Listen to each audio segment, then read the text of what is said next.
26, we ventured into the boxing world. The boxing world with the Magic Man signature punch, Antonio Tarver. Antonio Tarver, for those that don't know, is the man that beat the man. Antonio Tarver knocked out Roy Jones. Yeah, son. Made him lean back. Made Roy Jones lean back, son. Real knocked quick. Stone out. Clear out. With And Tarver, he insight. it wasn't much to Tarver. Tarver took over the interview, son. Yeah, you know. He did a lot of chatting, boy. He was on his good foot, yo.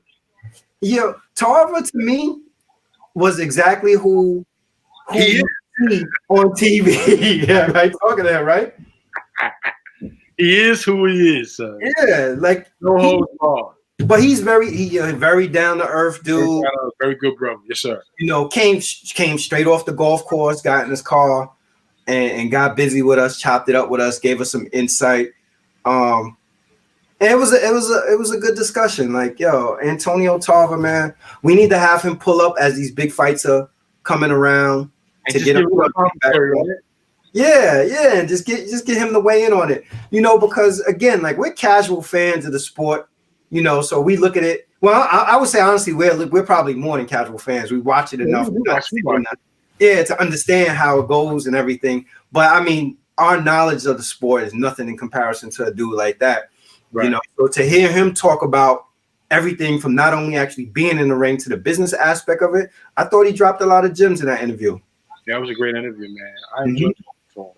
Magic Man, Antonio Tarver is joining us. Hello. Guys, I'm sorry, man. I'm driving right now. No problem. That's all right, bro. No problem. What up, Tarver? What's up, Appreciate bro? it, man. How you doing? Doing good, bro. I just kicked Winky and Garrett Sheffield butts on the golf course, so I'm feeling good right now. That's what's up. Oh man, yo! So we're excited to have you. Look, we got like a slew of questions for you. You know, because I want to personally pick your brain because of your boxing knowledge. You know, I've seen you inside of the ring and I've seen you outside of the ring as an analyst also.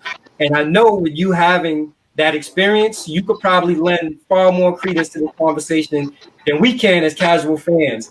So one of the first things I wanted to ask you is, and I'm sure you probably get asked this a lot, why does it seem like now in this particular day and age, it's way more difficult to actually make a dream fight, to make a dream fight come to fruition than when it was in the past?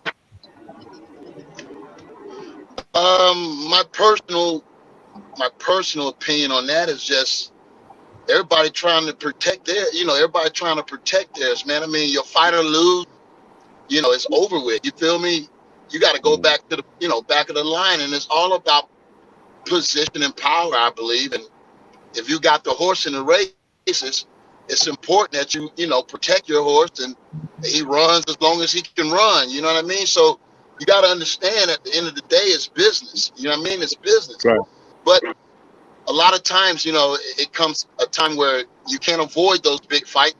But I believe a lot of these promoters need to start seeking those major fights and let them happen, man, for the history of the game. I think we should have already had an undisputed heavyweight champion by now. But, until the smoke's clear, they're going to still be out there, Yeah. So it makes me think about from what you're saying, like even the protective standpoint.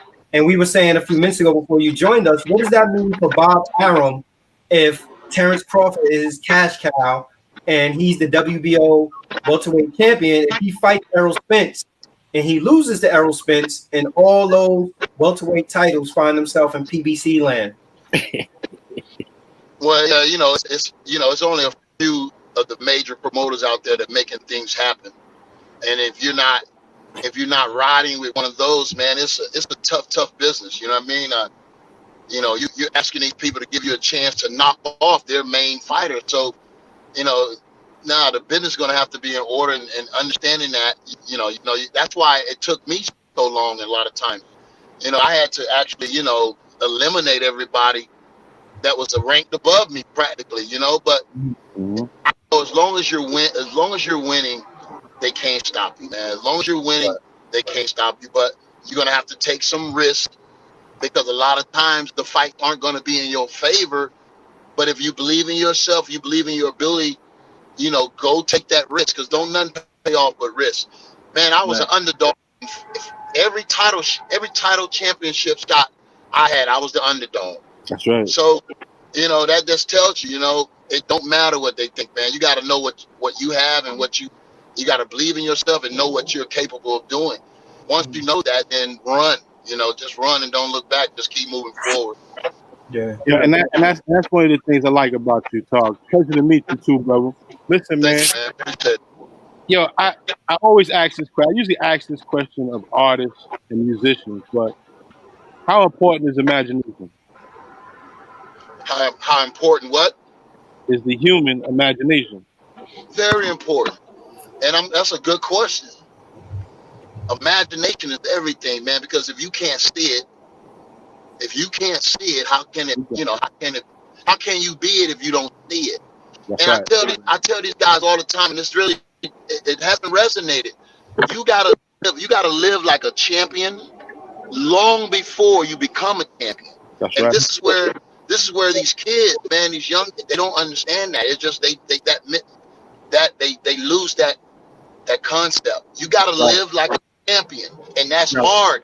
And a lot of these fighters don't know how to live like a champion because everybody around them has never been a champion. They don't know. How can someone take you someplace that they've never been? And, you know, that's why it's really, I think it's important that these great champions have the ability to give back to these young kids. Man, teach them your secrets. Give it away. I mean, that's the only way you're going to keep it. Only way. I'm in the trenches with these guys, and I'm giving them the magic. You know what I mean? I don't care. Say that again. Say that one more time, brother. I'm in the trenches with these guys, and I'm giving them the magic, man. I'm giving them all my secrets, because that's how you keep it. You give it away. You just watch these guys perform. You know, and when I can inspire and motivate these kids, man, that's what I get out of it. You know what I mean? All right. So, with that being said, what is the greatest lesson you learned from a loss? The greatest lesson that I learned from a loss is that, you know, I had everything it took to be a champion.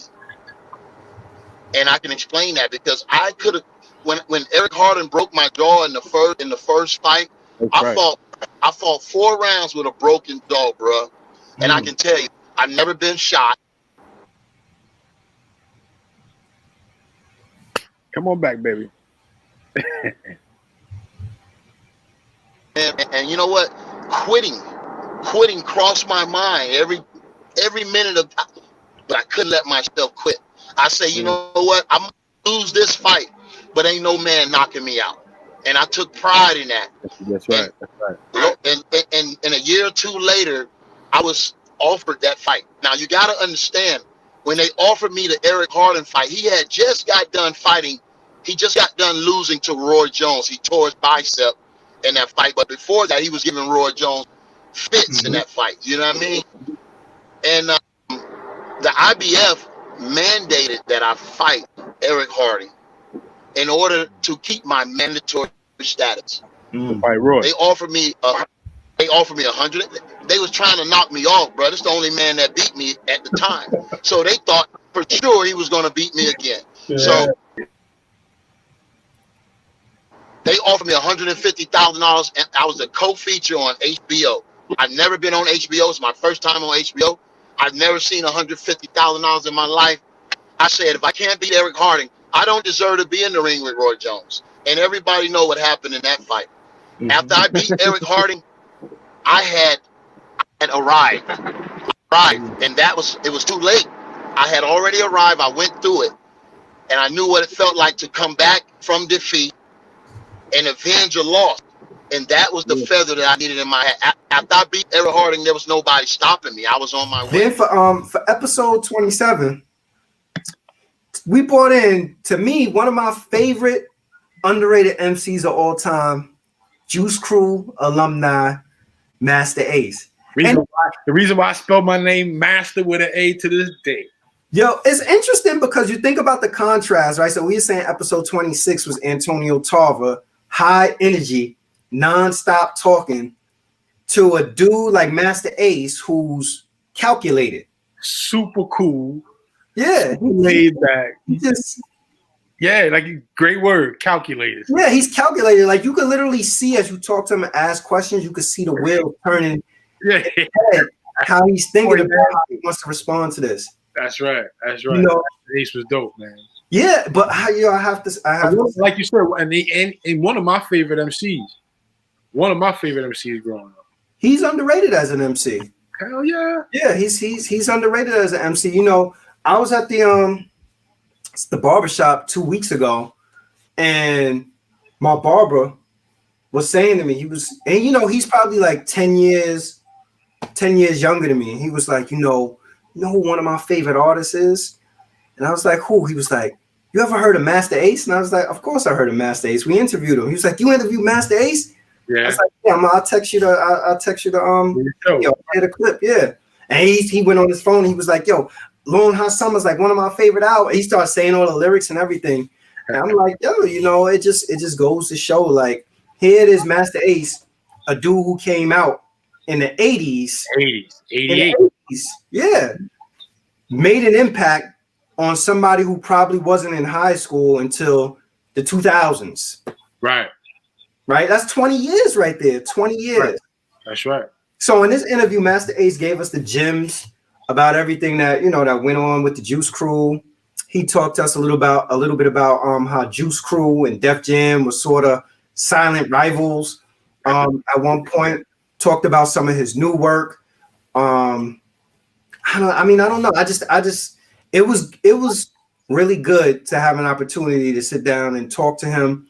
And one of the questions that I asked him that I could tell, that it's probably even prior to me asking, I'm sure other people probably asked him, he thought about it when we was talking about, like the legacy piece, when we were saying, would you rather have been somebody who had that one hit, or would you rather have been somebody who had longevity? Because a lot of people don't realize, because they don't hear Masta Ace on the radio or Coogee Rap or Big Daddy Kane, these people on the radio, that prior to COVID, that they weren't still touring the world, not the country. They were touring the world.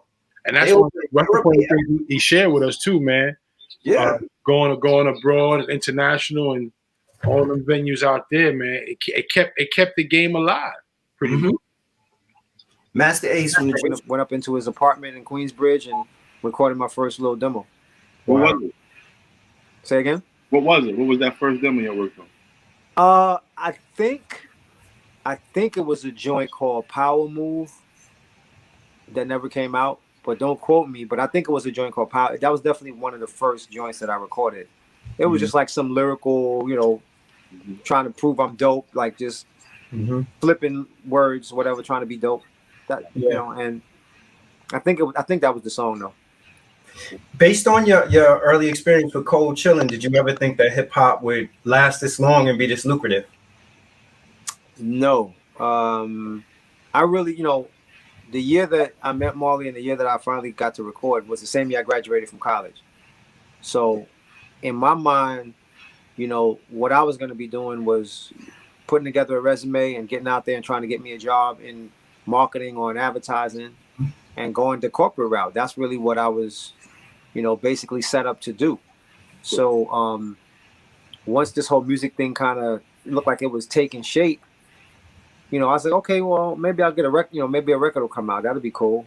But I still didn't envision a career. Absolutely not.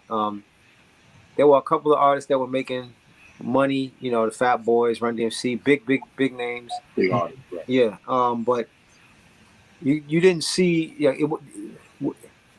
the groundwork wasn't laid yet for an artist to have a career, even though it's not this huge commercial career, but still have a career that they can, look back 30 years later and say, wow, I'm still at it. I'm still doing it.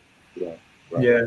Me and Rob were talking prior to you getting on, and I was sharing with him, I think one of the things that I've grown to appreciate about hip hop is that, you have, well, I'm talking about previous generations. You have MCs like yourself.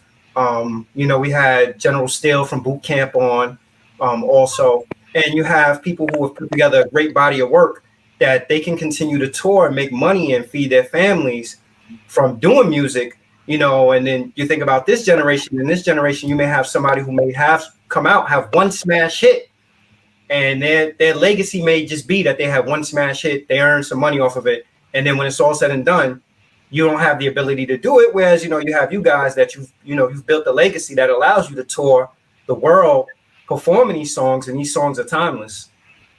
I recently asked myself, what would I have preferred? Would I have preferred to have that one big national, you know, record that everybody knows, and that will always be synonymous with my name, and maybe go platinum with that one song, and, you know, get a plaque and make a whole bunch of money for like 2 years, but then down the road, you know, just not get booked because maybe people don't care like that anymore. Yeah. Or have the career that I had, and when I look at it, you know, you wish you kind of had that one record or that one like defining record. But if I had to choose between the two, I would take the career that I have right now, because, you know, even if I had gone platinum with this one particular imaginary single, that money would have been spent. It would have been gone.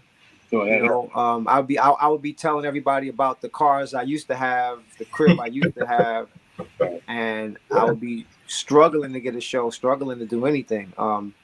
So, you know, there's probably more than two routes, but those are the two routes that I looked at, and I realized it could have been one or the other. And I gotta say I'm blessed and fortunate to have the career that I do have.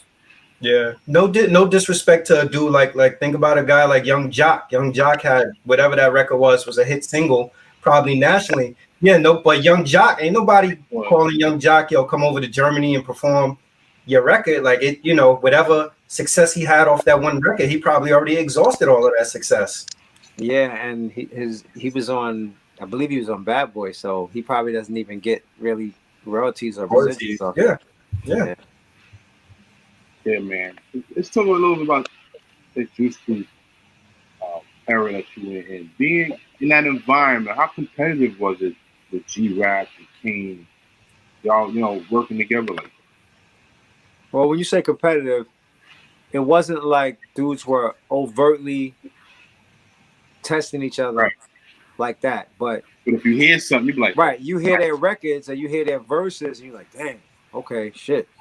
I need to come with something on that level. Like I'm you know, I'll never forget hearing G-Rap's verse on the Symphony the day we recorded that joint.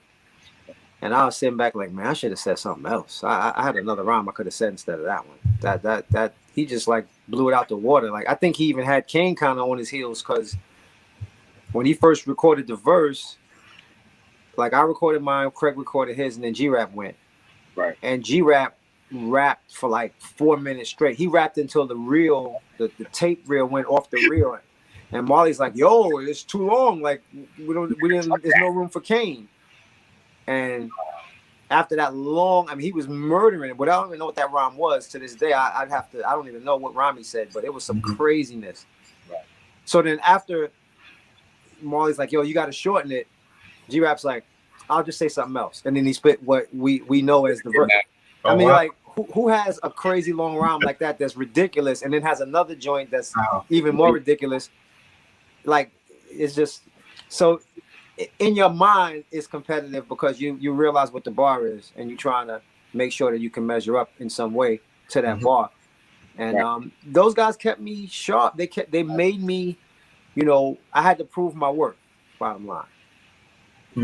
Back then you had to do that, man. You had to show and prove, man. So what do you think about the state of MCs today? I mean, that's good. There's still good MCs, man. There's still talented dudes that can rhyme. Like I love the fact that a young cat like for example, a YB and Corday, who my daughter put me on to. I didn't know him at all. I never heard of him. She's my daughter's 15, right? She came with me and was like, I want you to hear this rapper I really like. And she had never come to me and brought me an artist before. Like she had never come to me and said, I want you to hear something. That was her first time. So I was like, oh, okay, that different. Let's see what this is. I was like really curious to know what she was going to, and sat down, listened to the whole album with her front to back. And I was like, yo, I'm impressed with your taste, because this kid can actually rap. Like he's talented. He can rhyme. And the songs are good. So okay. I bigged her up for that. But you know, there's still talented people out there that can rhyme, man. Like I don't focus on the dudes that are horrible. Like that's what a lot of people do, especially my generation. They spend their whole time focusing on the guys that can't rap and how terrible they are. And in their minds, they start to create this idea that everybody's terrible. And that's not the case. Like there's plenty of talented dudes out there that can rhyme. Yeah. Since you've been involved in the music business, the music business has evolved, and also the business of making music has evolved. Can you talk a little bit about the difference in terms of process of what it was like before to make an album versus what it's like now to make an album? How royalties work back then, how royalties work now, and just any similarities or any differences you can share from past to present. I have no idea how royalties worked back then because I never got any. So I have no idea how those worked. But the process of making the music, you know, back then you had to go into a actual studio, like a room with a whole bunch of equipment. Half of it you didn't even know what it did, but it probably cost you $125, $150 an hour to be in that room. And so when you know that that's being eaten up, that money is eating up your budget, you don't go in there wasting time. You go in there, well, some cats did go in there wasting time. Like a lot of these Def Jam artists go in there and order food, order drinks, spend the first 6 hours drinking, entertaining women with the beat playing in the background and not even create anything. So I've heard those stories, but I wasn't one of those guys. I looked at everything like I needed to be very, very, economical with my studio time. And so I made sure that when I went in, I was going to make sure that it was, useful, productive. Whatever I was doing was going to be productive, and I was going to get what I wanted out of it. But, having to go into a studio and spend that type of money to record an album was a way to sort of weed out the people that didn't really belong or didn't have the talent to be there. Because a label was not going to put up $300,000 for a project with an artist that wasn't proven, that they didn't think really had it. So compare that to now, where you literally only need a laptop and a few maybe software programs, and you can, in your basement or in your bedroom even, make a whole album. Like you can buy some beats off of, they have these websites where you can actually lease a beat. Oh wow! And there's kids that lease beats from producers, $50, $60. They lease the beat. They make a whole album with leased beats, and they release it themselves on SoundCloud or on whatever. And there's no gatekeepers anymore. The gatekeepers back then were the labels, the A&Rs, the studios themselves, because that money that you had to spend to be in a studio was a deterrent. If you really didn't have, nobody was going to invest in you if you really didn't have it. So, we've kind of lost the gatekeepers of it a little bit. It's kind of like open borders. I like to call it open borders. Anybody can just, jump in the game and throw something together. On a whim, it could be the worst sounding thing ever, but they'll get an iPhone. They'll get an iPhone 11 and shoot a video with it, and it'll look halfway decent, and they'll put it on YouTube. And it's great that it's opened up for people to be creative and to own their own stuff, but there's no gatekeeper, so the quality of the music has to be affected by that. You mentioned Def Jam. Did Coach Hill and Def Jam have a rival? A rivalry? Yeah. I mean, it was an unspoken rivalry, but they were definitely, those two labels were definitely 1 and 1A. They were neck and neck in terms of, talent, in terms of records, popularity. But there was a certain point where Def Jam just really took off and left Coach Hill in the dust, and that a lot of that had to do with the leadership. For episode 28, we kept it in Brooklyn. One half of Smif and Wessun. Yes, I. General Steele. I. Yo, I have to say, yo. I got this in the top 5 too for me. That's a good dude, son. I'm gonna interview him again. Yeah, I got this in the top 5 for me too, because this was another interview that I feel like it just ran the range of the discussion. Yeah, like, you know, to go from having topics about real life and everything that's going on to hip hop, it was seamless. And what I liked about him too is his humility. Right. His humility. You know, a lot of people don't realize with these interviews that one of the things that stands out to me the most after we interview these people is what happens after the interview, right? So we have some people that after the interview, very few, I would say, that they get off and we don't hear from them again or whatever it is. Right. But we have a significant amount of people that after we end the interview and after the camera cuts off and we're still talking to them, they give us our props. Yeah, they still remember. Yeah, and they give us our props. They be like, yo, I have to say that was dope. I enjoyed the conversation. Anything you need, if you ever want to talk again or whatever it is. We need to pull them up on them offers, man. We need to start calling people on them offers. Yeah. And I would say that, yo, just call me if you want something. Just holler. Yeah. He he talked about from his collaboration with Mary J. Blige and Puffy on that remix to, you know, Sean Price gave us jewels on Sean Price. Yeah. You know, just a good dude. You know, Rob showed him his garden too. We found out that ginger they robbing people for ginger out there because everyone's looking for ginger, and I was like, yo, I'm growing it right here. Yeah, that was dope. That was definitely dope. Bootcamp, shout out to Bootcamp Clik. Shout out to much in general still. You know what? It was too many people. I'm like, y'all good. I took the train home. I'm like, I'll go to 125th right there. I walk to 8th Avenue, man. I'm gonna get on the subway, man. After one of the dopest videos of your career, is like, yo, I'm gonna take the train home. Nigga. I like two of my homies like, yo, fuck it, I'm riding with you, son. Let's go. I'm like, y'all go ahead get in the limousine, man. My shorty was there, our sister was there. It was so hectic, and it was awesome. It was super awesome, man. It was awesome, man. You know. Tell us about the recording session that you guys had with Mary J. Blige, one of the greatest R&B and hip hop collabs ever. Well, keep it a Billy. Mary wasn't on deck for that. It was only people in the studio was myself, Smokey La, my PNC, Puffy. And then LL came and then he popped in real quick. Wow. But how Puffy did it, man, that's why, you know, Puffy is a genius, man. Salute to P. Diddy, man. He saw the thing. Like we did a show probably prior to that, it was a couple of days on an Intrepid when they allowed us to perform on Intrepid back in that time. But we had the whole boot camp was there. Junior Mafia was there. Mary performed. We performed. And Diddy was like, yo, working on some remixes. Want you to come to the studio, da-da-da. Him and Drew High chopped it up. So he's a real private dude. He's real straight up business cat. So we had no entourage, just me, Tech. We went there and he gave us instructions of what he wanted from us and then left us in the room. The rest is history. Classic. The rest is history. And then we'll look up in the room and we'll see LL dance to the beat and like this, like you know what I mean?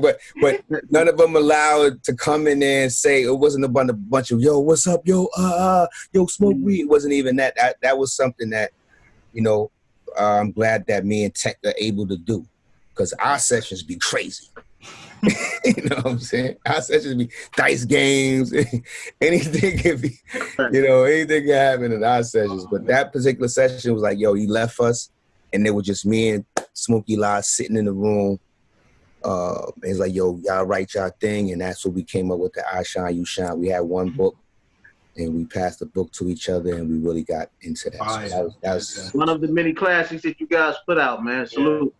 Yeah, I want to say again, rest in peace to Sean Price, because his contribution to hip hop and just who he was as a person, not even personally known, but just having that experience, seeing him on TV and in his music.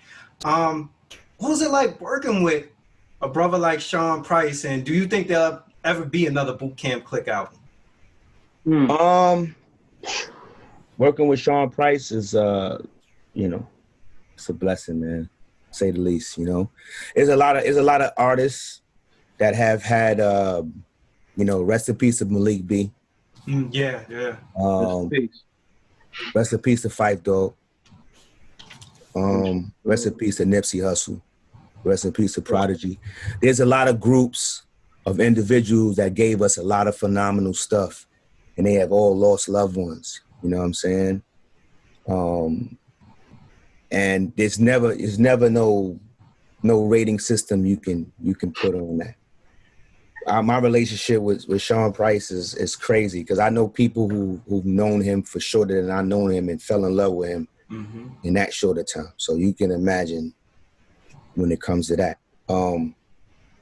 As far as it being another Bootcamp album, like honestly, I pray for that. Feel me? Like we all do, man. That's what I say. Bootcamp is still alive. I'm gonna tell you guys one thing. I had a conversation with all my bros, and I told them, you know what I mean? I'm like, yo, if we're gonna do one last thing, we gotta do it for Sean. You know what I'm saying? So we in the talks right now of seeing how we can do this in this climate. Because honestly, I ain't gonna hold you, man. Like rap is sometimes it leaves such a sour taste in your mouth.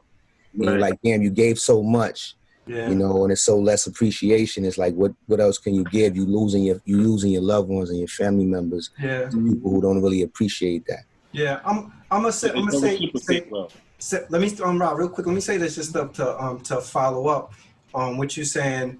It's interesting you said that because I was going to ask you like down the road about how the music business sometimes make people become disenchanted from actually doing music. But I had an experience the other day that you know, I grew up in the Bronx. And I grew up around, you know, Cuban Link and dudes from the Terror Squad and stuff like that.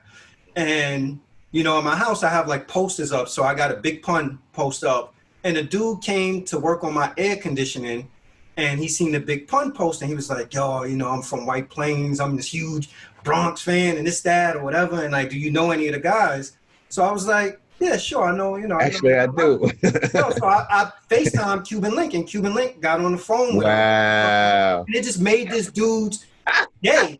And he was like, yo, he was like extremely excited. So after he left, Cuban was like, yo, did he give you a deal as a result of it? And I was like, nah, I got a service contract, so I had to pay anything at all. But I did it because I wanted Cuban Link to see, like, as, you know, as much as people get deterred or feel like, damn, like, you know, the game is not giving anything back. Like, yo, there are hardcore fans out there that just have the appreciation and the love of the music.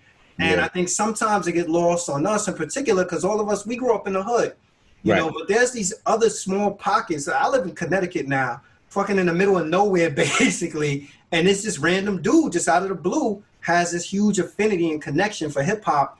That, you know, a white dude, look nothing like us, have completely different experiences. So, you know, I just offer that to you, brother, just to say, like, you know, as troubling or as trying as it could be, like, yo, there are people just out there that just still have this dire love for the music and appreciate everything that your brothers did for hip hop. Yes, sir. I appreciate the sincerity in that, man. I feel that, you know, and I definitely attest to the fact that it's that conversation is not had because it's such a how you say, a competition to stay hot or to stay relevant and all these different manners of things. And then, you know, like as we get older, of course it's easy to kind of like fall out of pocket and go, man, the dudes ain't appreciating this. Is all you old school cats. And like Lil Wayne is old school. Like, you know what I'm saying? Like, imagine that. You know what I'm saying? So what are you? I'm like, I'm a dinosaur in the hood. I'm like, I'm on my Raekwon shit. I'm a fossil. I dare you to replace it. Like, my shit is well important, son. But you gotta embrace that. If you don't embrace it and hold, like, you know, we got a guy like Chuck D who just turned 60, I believe. Right. Oh wow. Yeah. Right. And like Chuck D was in his 30s when we was listening to him. You know what I'm saying? It's like you got guys like Tupac and Biggie who ain't make it to be 25. You know what I mean? They, like, you know, then you got guys like Malcolm and Martin who ain't make it to be 41, 42. Yeah. You know, these guys, right? So they super. Oh, then you got guys like the chairman who ain't. He got murdered at what, 22, 23, something like that. Fred Hampton. Fred Hampton, yeah. You know what I mean? Like Fred Hampton and Mark Clark, these guys is in their 20s. In their 20s, they are accomplishing some magnanimous feats, right? They talking to the populace the same way rappers are. Rappers are talking to the populace. What are you talking about? Right? They talking about Taylor Swift got 5 albums that just sell billions and billions of dollars. All right, I don't think none of us got no Taylor Swift songs. None of us, not one. Between how many is 4 of us? Between the 4 of us, not one of us got a Taylor Swift song on our iTunes. I don't. But I tell you what, and it's no diss to her, but we, you know, it's just not my thing. But yeah, I respect the craft. It just ain't for me. I tell you what, though, General Steele, like big time pop artists like Adele, Taylor Swift, whomever, they listening to hip hop. When that's they listen a fact. to hip hop, they listening to that 90s era. That's why I wasn't mad. Like I can't hate. Like no disrespect. I know Kanye got issues and all that, but he be on to something sometimes. He be on to something sometimes. He always managed to take that shit way too far. But sometimes he be like, yo, hold up, chill. How you vote her? Like he was on to something. He was, because you look at it like the racism, the overt racism, like in this industry, they act like they ain't stealing. They stealing everything. Come on, yo, get out of here. Yo, listen, on everything I love, man. We're not supposed to say nothing, right? Which is crazy. And then you got like Beyonce doing Black is King on Disney, right? Which is cool, but at the same time, you got the Lion King where you got the people that's the family of the people that's behind that is getting like dumped on. You know what I'm saying? Yeah. The family like, yo, get out of here. So let's put somebody black there so we can calm these people down so we don't add nothing more burnt up. So it's like all that. I'm not with the Manchurian Candidate shit either way, bro. What I am with is like if we put enough in, like before Prodigy signed out, like he was dropping a lot of gems. But if you go back to his joints, you realize how much he was rhyming way more than Havoc. Like, he was dropping gems, bro. He was talking about Illuminati with Monso early, like and then right before he passed, right before he made his passage, he had a show where he was dealing with the different versions of, you know, conspiracy theories, and he was trying to put something together with Sasha. And you know, I don't, you know, we can all get into our theorizing and conspiracies, but my thing is this: let's just create, let's flood the market, let's flood it, because these people will love to pillage everything that we create. They will love to. I don't want to say which people they are, because the worst devil is a black devil. You know what I mean? So these people who are willing to pillage and who are willing to covet that which others create, they're gonna have a hard time on their hands when we keep giving them so much beautiful stuff. You know what I mean? You gotta burn down a lot of forest. You gotta burn down the world. Be like, you know what? I'm just a devil. I can't hide no more. Like, why is this shit burning in California? Oh, you know what? You got me. I'm a devil. You know what I'm saying? Like, oh, come on, man. And one thing I wanted to know, you know, you were very close to P. Now the brother is gone. What has changed your life since he's been gone? I stopped. I think that, you know, I in my mind, I have it's like another book of the Bible or the Quran, if you may. Like this brother I love your mind. You're such a Sagittarius. This brother left. He left jewels, and every now and again, they hit you and go, "Wow!" I'll be like, "There's a scroll of Sean. What would Sean do?" And he gave me personally and certain jewels, you know, like, yo, rap. You know, like he know that I'm the type of person who would try to figure out the rhyme. Like, yo, I gotta come. Like, oh, I gotta. Like, yo, just rap, bro. You're talent. Like too much of that. 31 was I think 31 was a passion project for Rob. We had chased this person down for a minute, boy. We was in her DMs so much that you would have thought we was trying to hook up with her. Son. Yeah, Zane in the DMs, and yo, we was commenting on posts. And we finally got her. We finally got her. Episode 31 was Yemi Amu from OKO Farms. She was this is one of my favorites because, like you said, we've been tracking her down for a long, and I've been wanting to study this product or this thing called aquaponics for so long, and to see a sister do it right in the hood just told me, yo, son, what am I waiting for?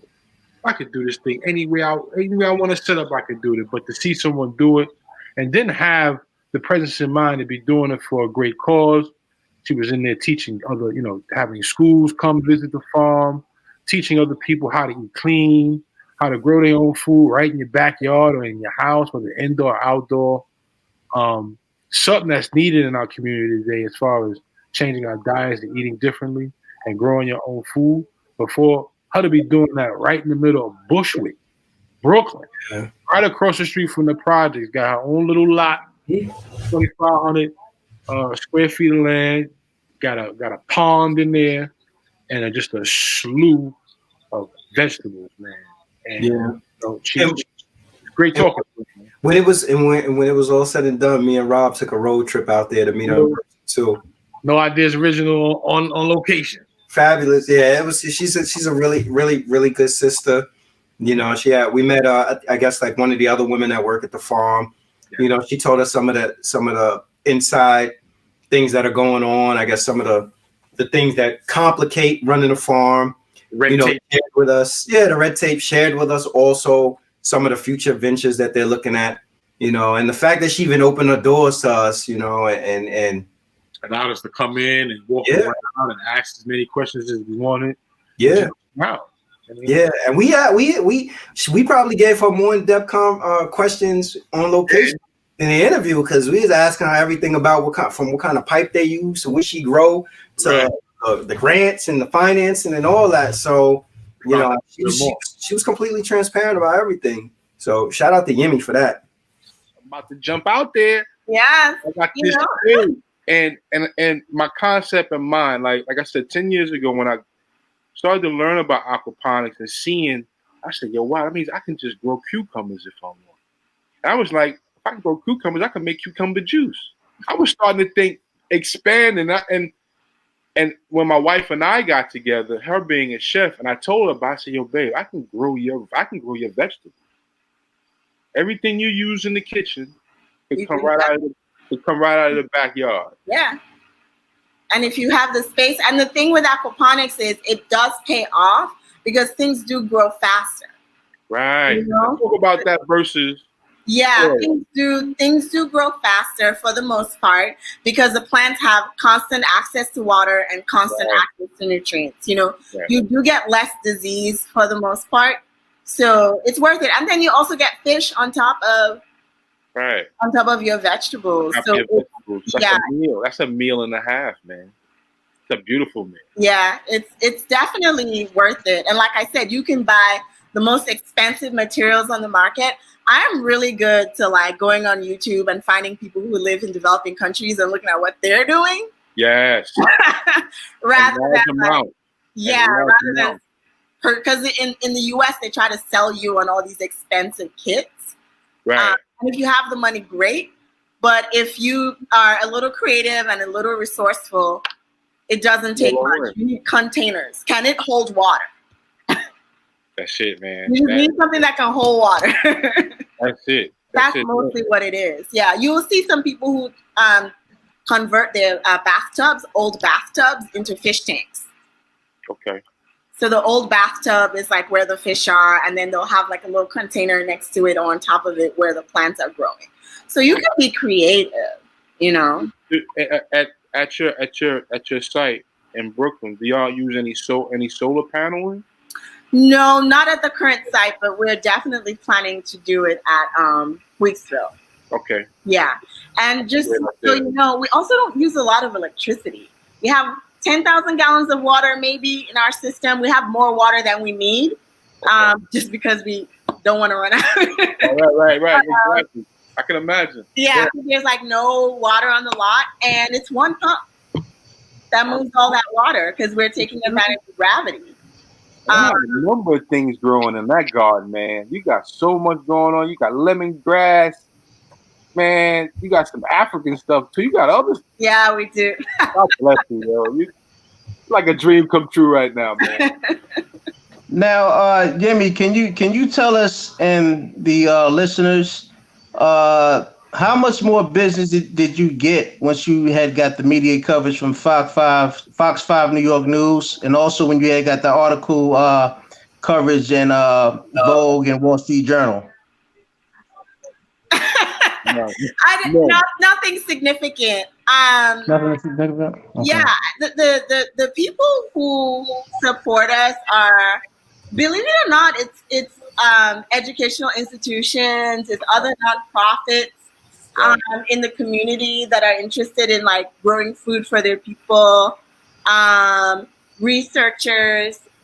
You know, I don't really notice any big change from that coverage, believe it or not. And that's something I've noticed about news coverage. And not reaching the audience. I mean, it's nice to say that you've been covered in whatever, but I really haven't noticed. Maybe if we're in Oprah magazine. Yeah. You on No Ideas Original, and we gonna right. Now it's about to go through the roof now. Right. That's a good segue though to talk a little bit about your GoFundMe campaign and how we can be of support and how our viewers can support also Oko Farms. Absolutely. Right now we have a fundraising campaign going on. It's on GoFundMe, but you can go to our website to learn more. And our website is www.okofarms.org. Right. And it'll take you to our GoFundMe page. We're raising money to move the farm, to expand the farm, and to do more, right? More of education, more of growing, more of research, more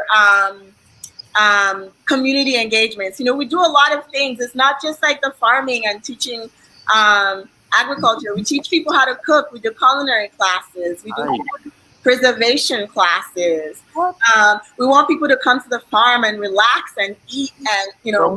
Me and Shaw coming. We were talking before you came on. We said we gotta pay you a visit.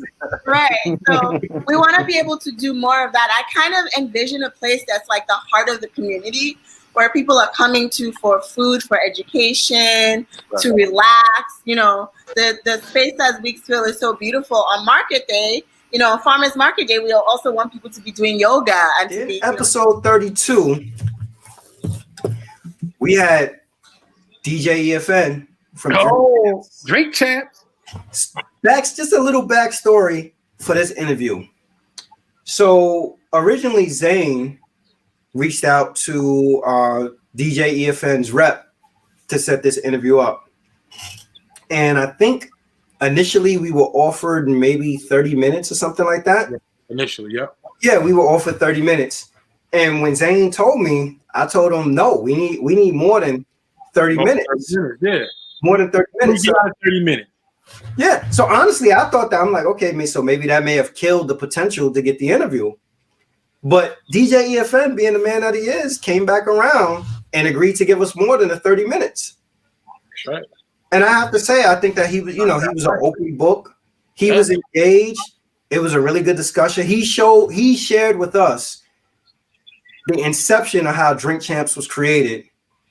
You know, and gave us an inside scoop on it. And he talked to us about his fatherhood's podcast also. I thought it was a really good interview. And I thought it was dope that beyond Drink Champs, we also had an opportunity to speak to him about his DJing.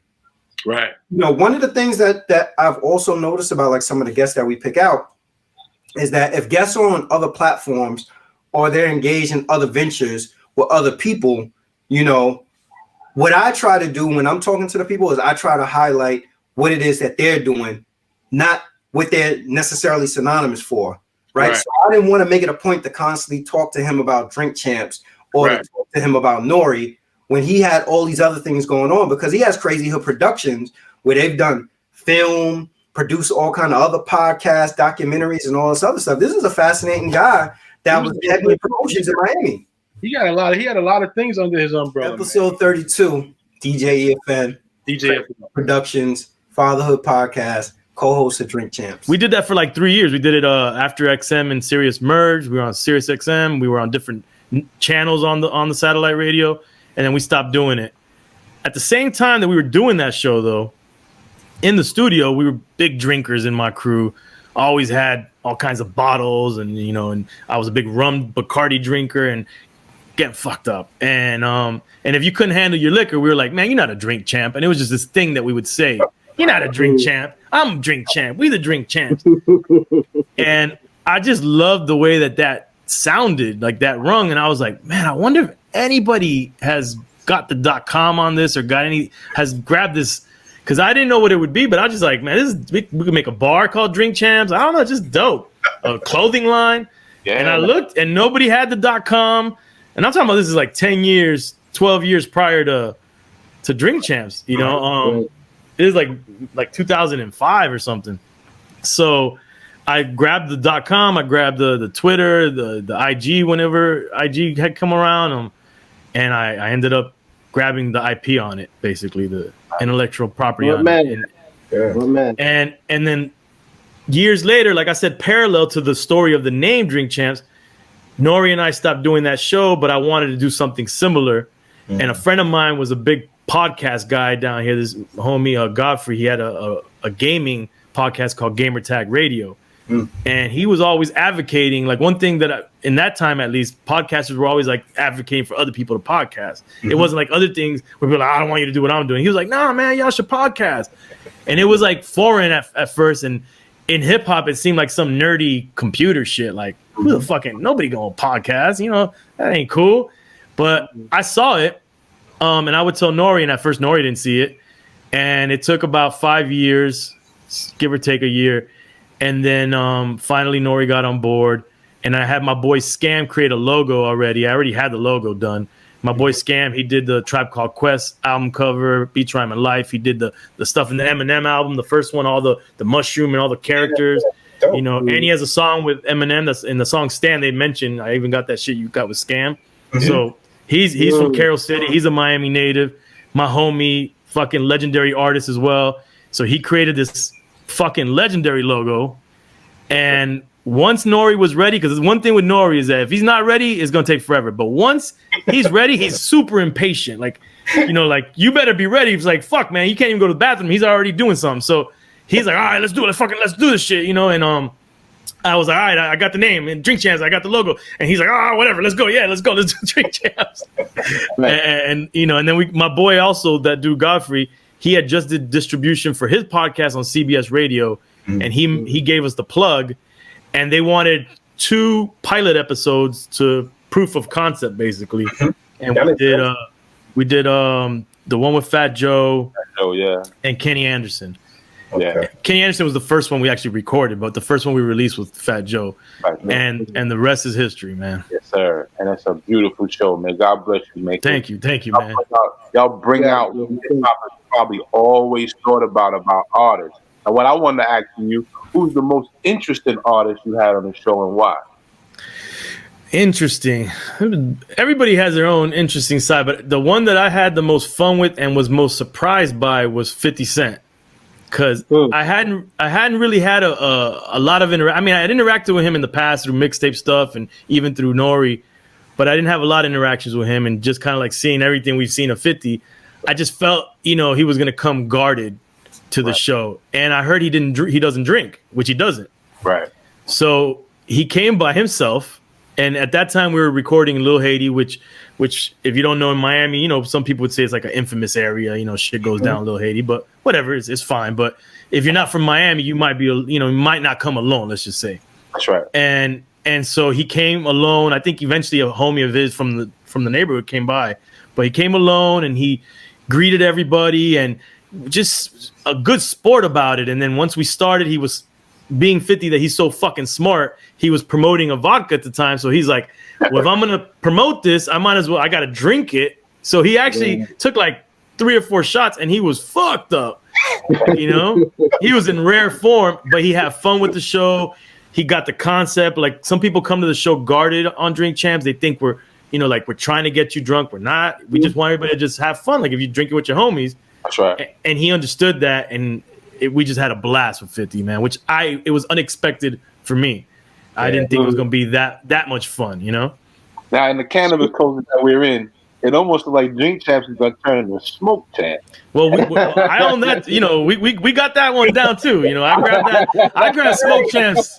I knew it. I knew something. And I don't smoke, but everybody around me smokes, and I was like, hold up a second, man. I know that's just good. Someone's gonna create that immediately. Yeah. So I even got the logo. Scam did the logo for that as well.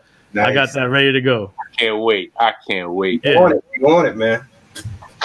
Yeah. And back to when you was talking about your friend doing artwork and all that, right? It's funny because a friend of mine actually did artwork for your show, DeMont Pender. Oh yeah, man. He's hella talented dude. Yeah. Yeah, I know him since like '96. And he was on a show like I think about like a month ago, fellas. Something like that. About a month ago, yeah. Yeah. So I was like, man, this is just, it's crazy how the synergy is, you know? I mean, once you really look at it, man, it's a small world, especially like in hip hop. Like I feel like, you know, what is it, the 6 degrees of separation, and maybe even less than that. That's why be careful how you treat people, you know, because you know we're all connected some way or the other, you know. Yeah, relationships, everything. You know, one of the things that I've loved about Drink Champs is just like it seems like a natural chemistry, the vibe, you know, and everybody in the room. But when COVID hit, you guys had to shift to quarantine champs. Do you feel like that's changed any of the dynamics of the show? Yeah, it's not the same, man. Quarantine champs. I mean, I'm glad we could do it, and we did a couple of them. We're back to shooting physical episodes again. Unfortunately, I missed a couple because I actually caught COVID. I had the virus for a second. So yeah, I got no. I mean, I'm good. I'm alive, but you know, but we can't say it for everybody that's caught it, you know. But luckily, you know, I got through it. But yeah, I mean, it's one thing when you sit down with people physically and you're having some drinks, and even if they don't drink, because that's another thing too, man. You don't have to come to Drink Champs. You don't have to drink. And I think it's dope when someone comes and they're, you know, whether they're on some sobriety stuff or they just don't drink. I think that's a really great message to people out there, you know. And we always say we'll do all the drinking for you, but it's not gonna, the Zoom stuff. It's just the way Drink Champs is with the jokes and the clowning, because Sonny's over here, Mr. Lee saying something crazy, and Boris over there, and the weed or someone made a noise and we cracked. Then for episode 33, we took it back to the purest element of hip hop. Oh yeah. OC for episode 33. DITCOC. You know it. Another one of my favorite MCs, super underrated. Great guy. Was talking to him was like talking to his counterpart AG, which is my big homie. Both of them are the best of friends. So talking to him was like talking to him. You know what I mean? Forget what I'm saying. Real, like, yo, he was one of the homies. I felt like I could smoke a spliff and drink a Heineken with homeboy. That's exactly how I felt talking to him. Yeah. It was cool hearing him talk about, you know, Big L and how he hooked up with DITC and how he met Pharoah Monch. That to me was like a hip hop, a real true hip hop interview. Yeah. Yeah, a real true hip hop interview. That was like hip hop in its pure. With someone who is not always on in the limelight like that. But someone of official hip hop substance. You know what I'm saying? Yeah. I like that too. Number 33. With 33. Everything was flowing from me. Yeah, it's funny saying you asked him R&B, because when you listen to his cadence, it's so rhythmic. It's a rhythmic, like, but he's actually talking it out. That's dope. Yeah. The first exactly. Yo, real quick, it's a secret to a lot of dudes. Biggie was so incredible because his Caribbean cadence. That Caribbean cadence, yo, I done bit, chopped, screwed, listen to Caribbean music, Jamaican music all my life as well. So a lot of that stuff taught me how to you know, be rhythmic. That's right. So the first track I heard you on was Fudge Pudge by Organized Confusion. Where'd the connection come from with you and Organized Confusion, and how'd you end up hooking up with MC Search and signing a Wild Pitch? Well, you know, when I moved to Queens, Southside Jamaica, Queens from Bushwick when I was a kid, I moved on the block that was occupied by Pharaoh, a few other people. You know what I'm saying? He was a few years older than me, but you know, we clicked up. You know, we used to play ball together, play baseball, basketball, and fast forward, man, like he introduced me to Poe. Him and Poe went to high school together, and I don't even remember the day I said, "Yo, I'm gonna hang out with y'all." We clicked ever since I moved to Queens. You know what I'm saying? It was probably a year or two after that. You know, we started playing together. Then things, you know, as we became older teenagers, we started talking about the music. They was in high school already. I was like a couple of grades below them.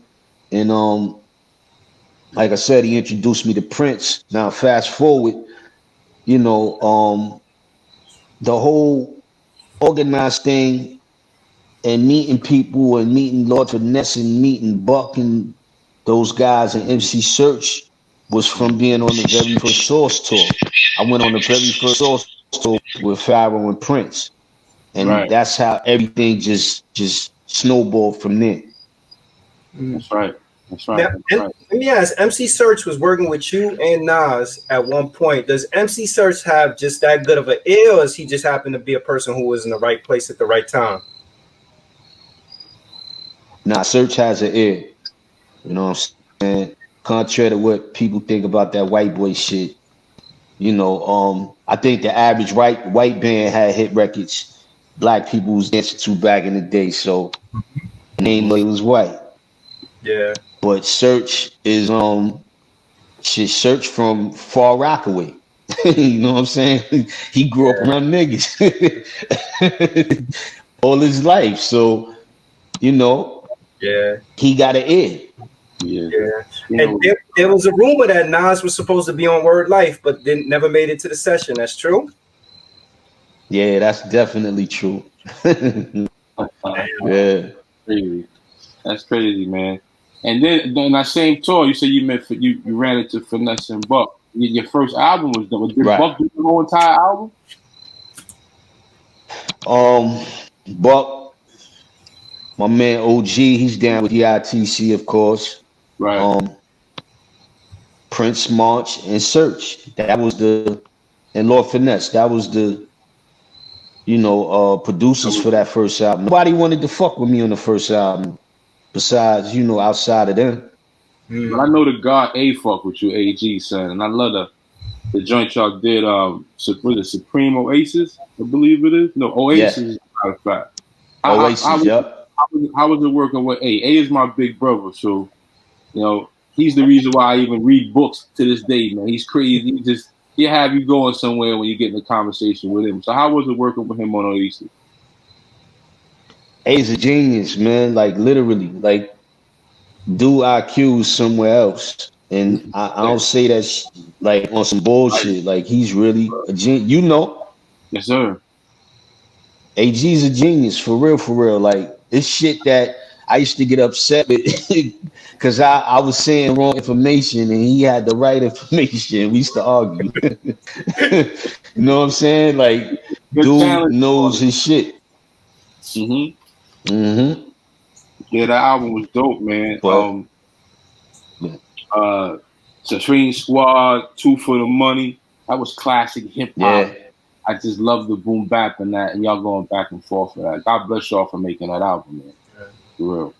Nah, that's like that's something that I think me and Abe been wanting to do, and you know we did that song called Weed and Drinks on my third album, Bon Appetit, and I mean we crew members, so we already know we got chemistry. But when we did Weed and Drinks on that album, it was like, oh shit, you know what I mean? Like, we got something, but then we waited like 10, 15 years to do Oasis, you know? So, but we got it done. That's all that counts. Yo, it takes time for great shit to merge, man. Then for episode 34, we had the new king, Ali Vegas. Yeah, now, so behind the story setup for this interview. Shout out to Dweeb Nation. Yeah, shout out to Dweeb Nation. When I originally reached out and started politicking with Ali Vegas about setting up the interview, you know, he said he'd be willing to do it and everything. We locked in a day, and I think when we originally were supposed to do it, something happened and he couldn't log on because we were doing it. We wanted to do it in this particular coming from Jersey. Yeah, but no, we remember the first time we wanted to do it in this particular platform that we're using now. Right. Well, he couldn't access this platform, so we ended up having to reschedule it. And I think we rescheduled it maybe like 2 or 3 days later. And then he came on. And then when he came on, it was just like great conversation, listening to him talk about, you know, hearing him talk about his OG, Mr. Bush, talk about his experience in the industry, hearing him talk about track masters. You know, I've always been a fan of Ali Vegas because I thought Ali Vegas was a really good lyricist. Yeah, and you know what? Beyond his lyricist also, there's something to be said to me about I'm old school in a way that I just like stand up people. Like I like people if they say they're gonna do something, they follow through and they do it. The God is on his square, man. He talks very candidly about the people around him and things he's been through, and he's super wise out his wits. It was a great conversation. We had some real intelligent people in these interviews. I mean, and share a wealth of knowledge, man. I encourage everyone to go check out these shows. Yeah. Listen to Ali Vegas talk about the collaboration with him, Rakim, and Nas that almost happened. Who we following, who we learning from, but we can't let them know who we following or who we learning from. We just got to take in the lessons and act like business as usual. You know what I'm saying? Yeah. That's right. Yeah. And that's in the dictionary. That's the last three. I always read because it's like you gotta know how the words work. Yeah, you gotta you know what I mean. You gotta reacclimate the words into your system and keep them, you know what I mean, there. So that way, I always tell people, like in my book, I tell them if you read the dictionary, the more words you could grab to, the less curse words you don't have to. You know what I'm saying? Yeah, definitely. You said the second book was Black Success? Yeah, Black Success. It's called Black Success. You know what I mean? So when you was working on your first album, Trackmasters they were on fire that time. They had 50 around them. They had the firm around them. They had everybody. Yeah. What was it like working on that first album?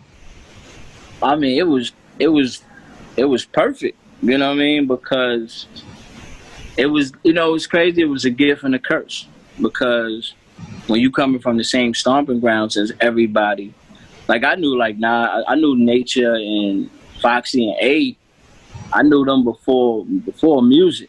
You know what I'm saying? Like A and them coming to joint in the SL, pick me up. You know what I'm saying? Cheeks and like I was around them young already because they would come to the hood. You know what I mean? Rock out. But when you get in there and it's crazy because what made it ill was everybody.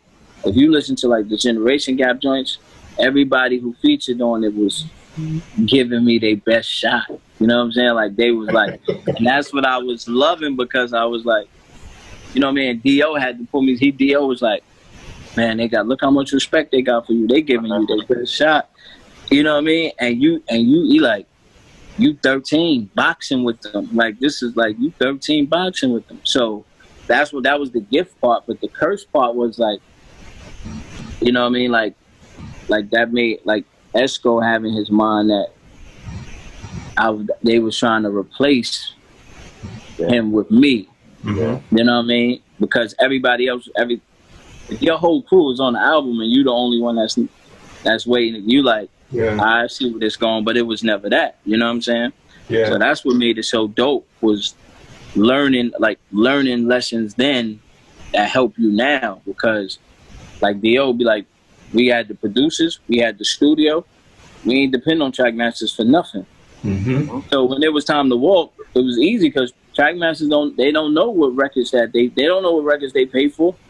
Yeah. No, because we got our own setup, and that's what I learned from D. I learned from D is that you get your own setup and have your own, and then that way nobody knows the records are yours. Nobody knows what records they paid for. They can be like, oh, we paid for this.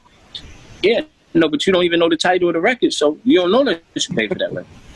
Yeah, I heard somewhere though that there was supposed to be a track with you, Nas, and Rakim, but it never materialized. Rakim, it was gonna be the Generation Gap song.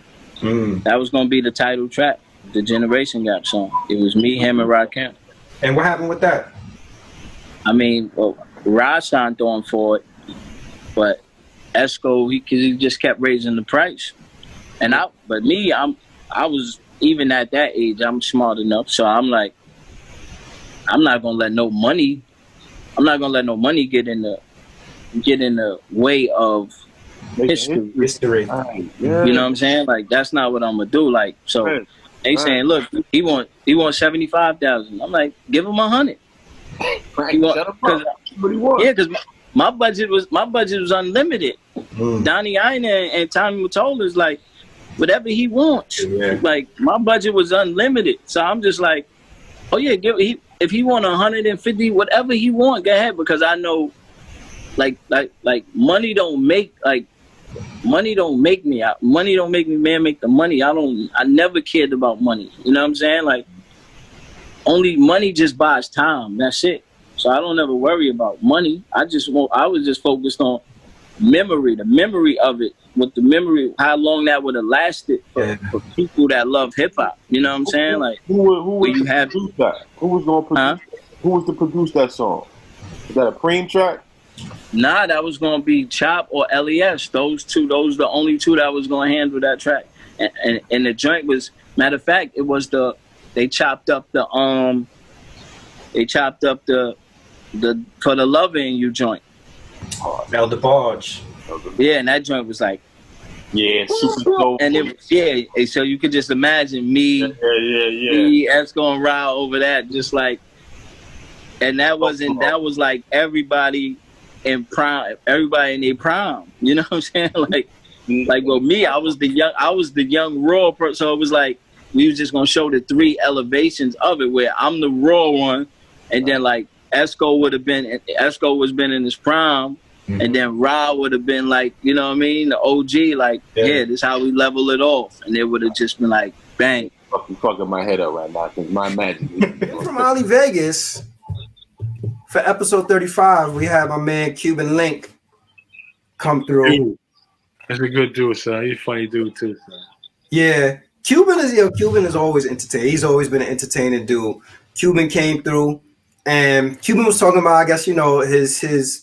In a way, I guess like he was on the boat when we was talking to him, like he was off the water, or in a parking garage or something. I don't know where he was, but he was saying he basically told us, I guess, like his Mount Rushmore in hip hop. Remember, he said Big Daddy Kane, Kool G Rap, Rakim, and Nas. I think he said something. He said he met all of them, and all of them gave him his props. Right. You know, and to me, I always give credit to when you meet people. Or people are entertainers, or whatever industry you're in, people who have the ability or humility to actually acknowledge that somebody laid the path for them, or that they actually appreciated somebody else's work. I hate when people be like, I don't listen to nobody else's music. Right. Like, yo, come on, bro. You know somebody influenced your rap. Wow. Hell yeah. Yeah. So to hear him say like, yo, you know, G Rap, and I was a fan and this, that, I'm like, all right, you know, that's like when you hear these ball players, they talk about like, who you patting your game after? My game don't come from nobody. Come on, right, son. I did this myself, son. Yeah. Nah, Cuba was dope, man. I enjoyed listening to him talk about Pun and his experience being around Pun and the things he experienced. So, and you'll notice also in that interview, what I have to say is that you'll notice that Cuban didn't spend his time with any harsh words for his previous experience with Terror Squad. And we egg him on. Yeah. We could have easily asked him, so with that joke, nah, we ain't gonna do that. It's not our business. It was, you know what? It was just hearing him talk about his experience coming to the US from Cuba and his experience with hip hop. Right. Cuban Link. You know, well, at that time, you know, my favorite MC was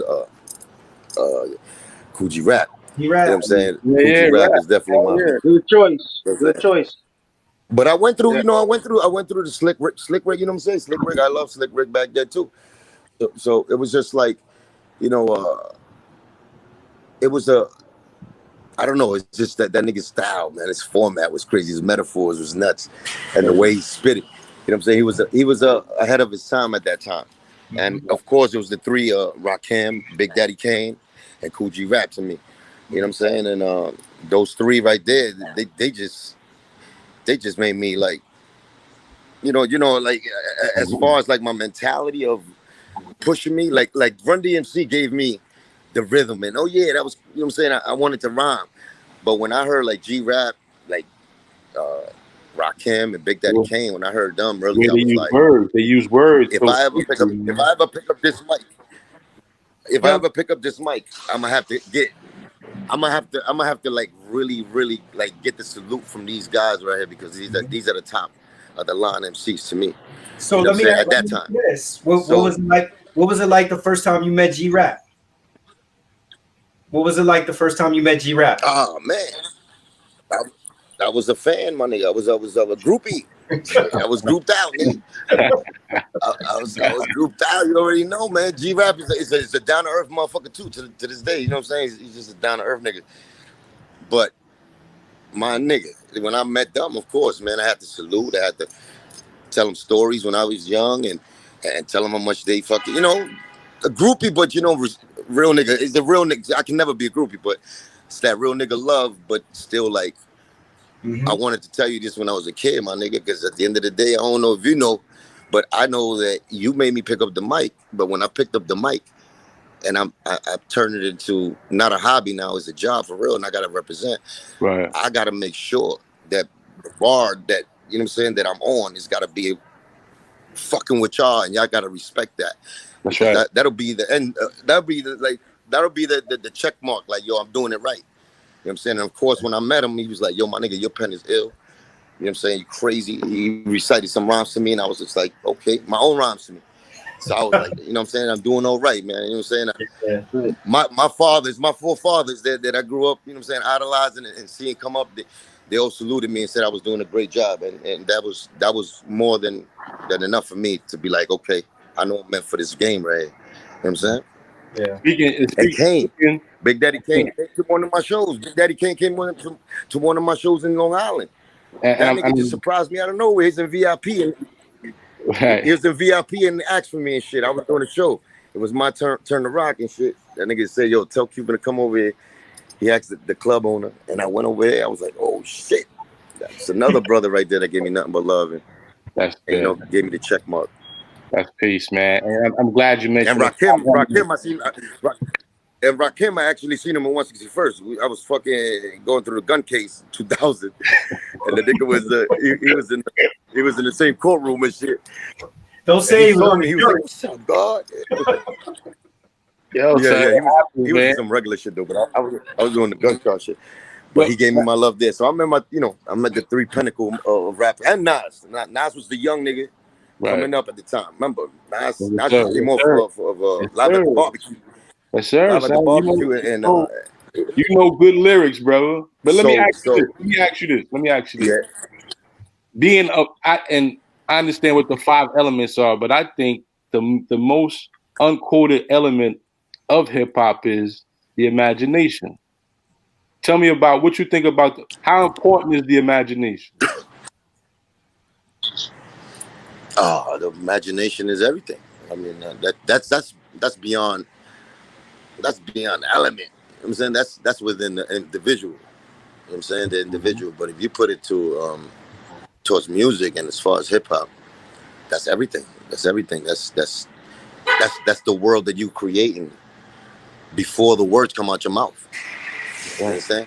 So that's everything. That's everything. And the imagination is a powerful thing, man, nigga. That's a thought. Like, remember, idea. They go back to your shows, right? Yes, sir. It goes back to your show. Now, that idea is more powerful than anything when it's birthed in your brain. That's right. You understand? No, but you still got to. Now, it starts in your brain, but you got to pull it to be reality. Right. You know what I'm saying? You have to make it reality. So you have to put other things together with that. But yeah, imagination is everything, though, man. You could take when you grab that mic and you use your imagination, you can take anybody to wherever you want to. If you put the right words together, you know what I'm saying, you take them everywhere. That's right. You take them to another planet if you want, and you make them believe it. And I'm gonna add on to that, and because the imagination is so important, how important is mental health? Mental health, of course, is very important. Man. Mental health is very, very important. I mean, that's your brain. You know what I'm saying? Your brain. You gotta make sure that the brain is right. That's right, bro. You know what I'm saying? Right. You gotta keep good thoughts, man. What they said though. No, you gotta, it's mental health is a very, very important thing for anybody to have. You don't have to be a rapper, man, but as far as that, you're a crazy motherfucker. But sometimes, see, the crazy thing about this is like most genius and most crazy niggas that we love are crazy motherfuckers. Yeah. You understand? Like the genius niggas that made it to the top and are incredible. Like these niggas really is nuts. Talk Like, to them. It's all cool up there, yeah. Yeah. I mean, you see, you got the R. Kellys. R. Kelly's a nut. That nigga's a fucking nutcase. But he's the best ever to touch that R&B from R&B mic. You know what I'm saying? It's crazy. Pun was a nut. Pun, it's crazy, my nigga. Y'all niggas know Pun. That's my brother. But that nigga was psycho. And he was the best. Yeah, he was hilarious. That's what I'm saying. These niggas. Yeah, I'm telling you. Sometimes this genius shit is the best of the best are a little crazy, you know. Speaking of Pun, can you tell us how you and Pun met? We met Shenano. We met up the hill, nigga. Well, 158, playing ball, playing basketball. We met briefly. We used to just play. We was the young crap. We was the young niggas. Was Pun nice? We was the young niggas, though. Remember, so we can. Pun was nice, my nigga. Ed Goya, nigga, that's for real. That's Ed Goya. Yeah, that nigga used to dunk for real. That nigga, he had hops. I used to dunk too, though. Don't get that twisted. I'm 5'8". Nigga, I'm telling you, nigga don't believe me though, man. Nigga don't believe me. But anyway, how you call it? Yeah, we met each other playing ball, but he was older, so he used to rock with Hunk and them niggas. Remember Hunk and Proctor? Remember Proctor? Yeah. That nigga, them niggas beast. Them niggas is beast, my nigga. Big Al and all them niggas. Niggas used to like boof the shit, like do like fucking Dominique Wilkins shit on them courts. Yeah, we used to just play in the biddies. We had one little half court. You know what I'm saying? That we used to play for the young niggas. And right there I used to play, but that's when I seen when I first left. I think Cuban got disconnected for a second. To have shit. Yeah, somebody called me. So you know what I'm saying? He was on them courts where we met, man, right up the branch. And then later on, my man Triple Sace, he brought him to my house, like in front of my building and shit, to come outside and chill and shit. And then he took us to his crib, and that's when I got to know, you know what I'm saying, Kris, like that. Like, you know what I'm saying? Like we already knew, like, you know what I'm saying? Like our energy just, you know what I'm saying? That shit was best friends for me. Episode 36 is another one that's on your top 5? Nah, I don't got it in my top 5, but it's sentimental because episode 36 was A7FL, and that was the debut of Kenyatta. That's the first time we seen Kenyatta on camera. No Ideas Original podcast. That's right. Right, and we had an opportunity to interview Sener from the A7FL. And it was a good interview, and it was interesting because prior to Zane setting up the interview, I knew very little about the A7FL. Right. But after set up the interview, like we do with all the people that we interview, we started doing the research, and I was like, damn, they got a fascinating game right here. Like they've really incorporated elements in the game that NFL could probably look at. But the thing that was most intriguing for me is because I automatically go to the biggest concern in football is CTE and health. Right. And here are these dudes playing you know, they're essentially playing tackle football with no pads and any of that stuff on. And they hit, and they are hitting.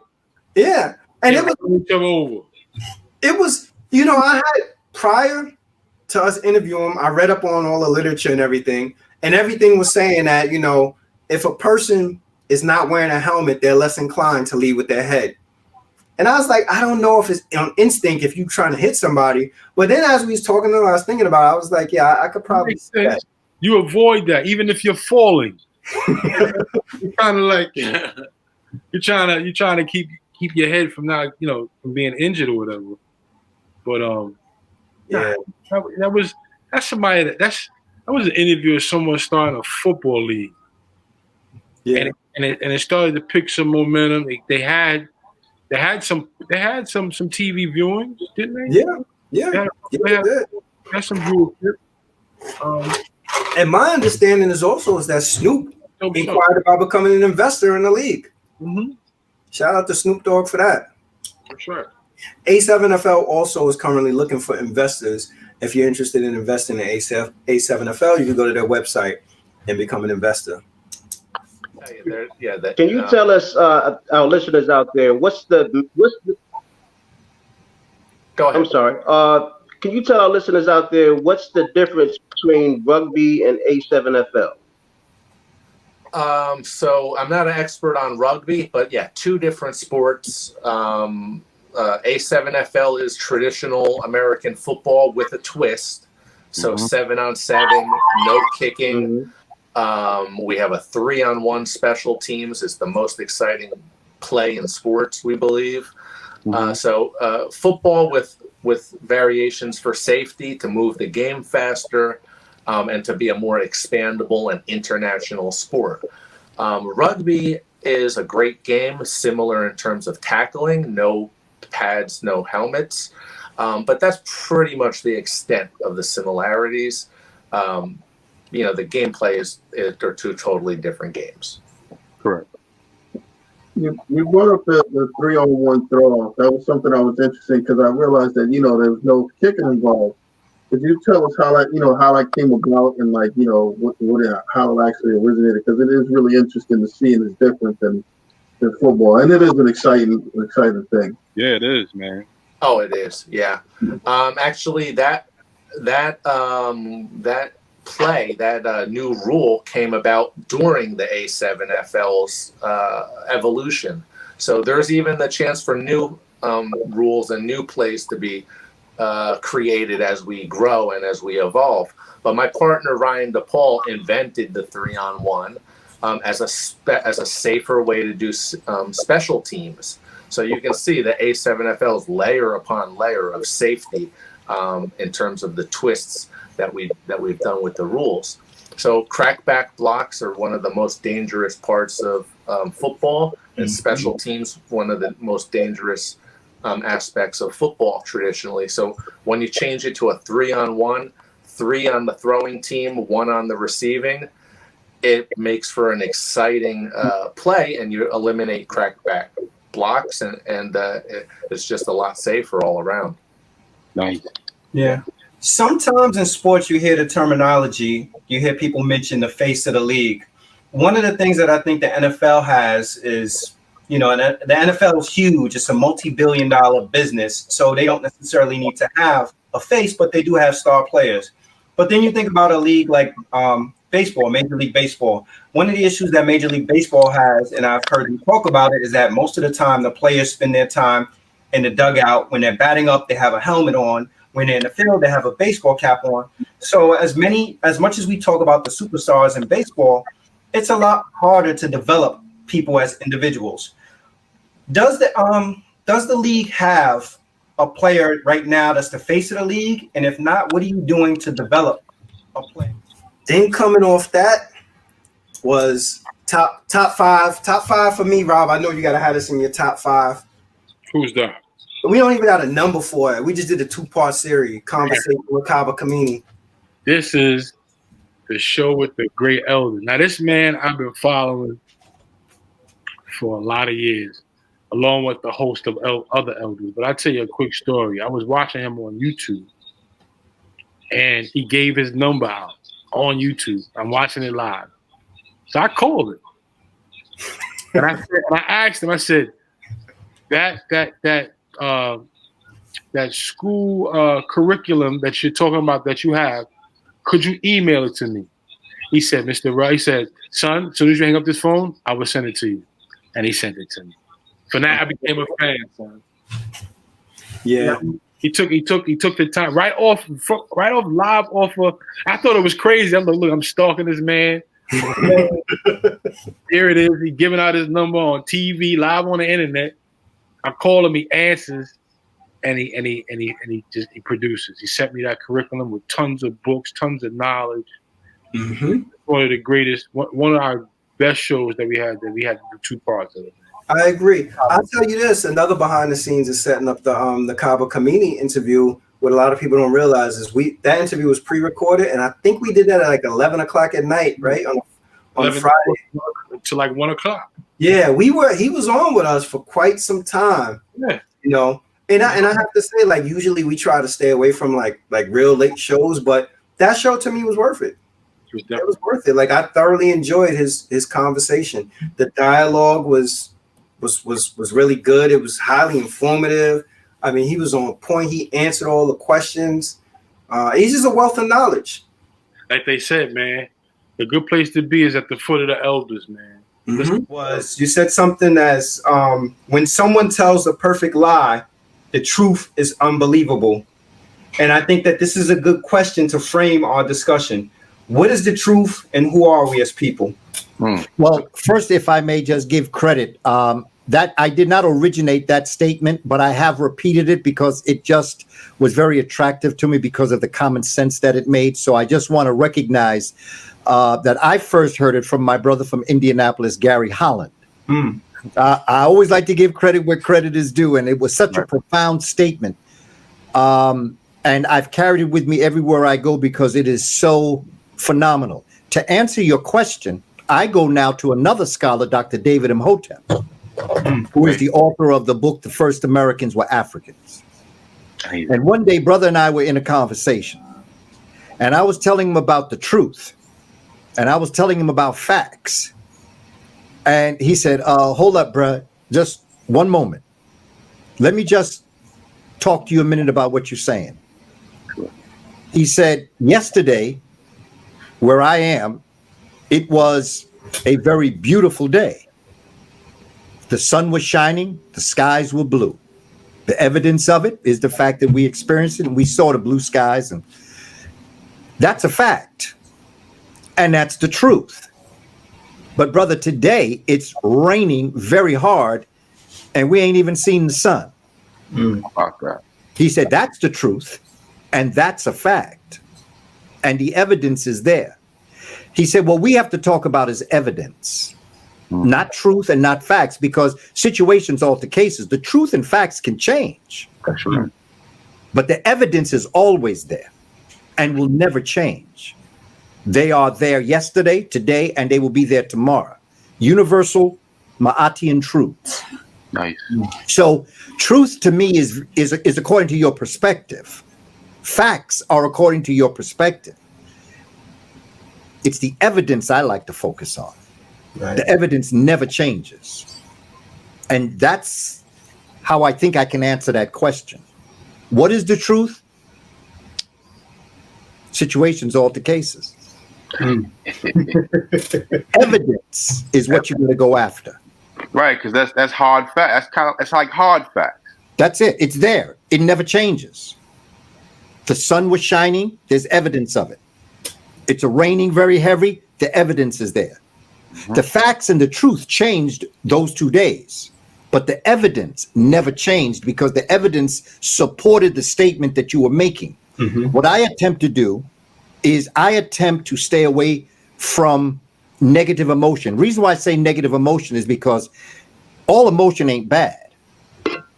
Anger is emotion out of control. Passion is emotion under control. I'm passionate about what I do. Yeah, yes, sir. But stay away from anger because anger never allows you to think in a constructive way to respond to the situation you hold. I mean, it may make you feel good because, you know, you're angry about something, you get down in there and you just love how it feels. Mm-hmm. But when it's time to solve the problem, you have to get up out of that anger and you have to get passionate about searching for evidence. Right. And from there, you can solve your challenge and meet your needs. That's right. That's right. That's right. That's right. And I'm glad you mentioned it that way, because Western civilization has destroyed us in our thinking. And the question I pose to you is, how important is it for us to revisit our imagination? It's already there. In fact, you know, it was Albert Einstein that said imagination is better than knowledge. How about that? Mm. And so, you know, my thing has always been, when you deal with these issues that we're facing as a people, we have to understand. We have to look at the evidence of what we're seeing. Huh? This is the third time that Indo-Europeans have been given the opportunity to put in place a civilization and a culture that is long-lasting. Mm. This is the third time they failed. Mm. And they failed for the same reason that they failed all the other times. First time was the Greeks, the second was the Romans. Well, no. Well, yes, if you want to, but I put them both together. I put the Greeks and the Romans together. But the Romans, yes, in the sense of the so-called Holy Roman Empire. Correct. The Greeks, I put the Greek and the Roman together because of one piggybacked on the other. Correct. Africans had a very straightforward understanding. They went through an entire civilization unbroken for thousands of years, because I don't start with Egypt, Kemet. That first dynasty isn't a first dynasty. We call it a first dynasty because that is where Western world came upon Kemet. Right. And they had their own African Greek scholars write out the so-called dynasties. There are three different forms of dynasties that we have. There are three different levels of numbers of years that these dynasties existed. But no matter how you look at the northern part of the northeastern quadrant of Africa, the Kemites were the Kush. The Kemites came from Kush. Mm-hmm. They were Kushites. Mm-hmm. And the so-called first dynasty is nothing but an extension of a thousands of years dynastic system that Africans from what we today call Sudan brought into southern Kemet and then moved up into Hikupatar, or what we call Memphis. Hmm. They handed down this legacy. They were interrupted at the end of the Sixth Dynasty by the first real incursions of Indo-Europeans. They came in and took advantage of us fighting amongst ourselves, because that's what we were doing. That's what allowed them to come in the first place. We were fighting amongst. I'm talking about black on black right now. I'm not, and you know, fam sometimes don't like to hear this, but come on, let's face the reality so we don't repeat them. We were fighting amongst ourselves. Indo-Europeans came in and began to exploit that fighting, and they were able to weaken the Kemetic legacy. The first intermediate came into existence.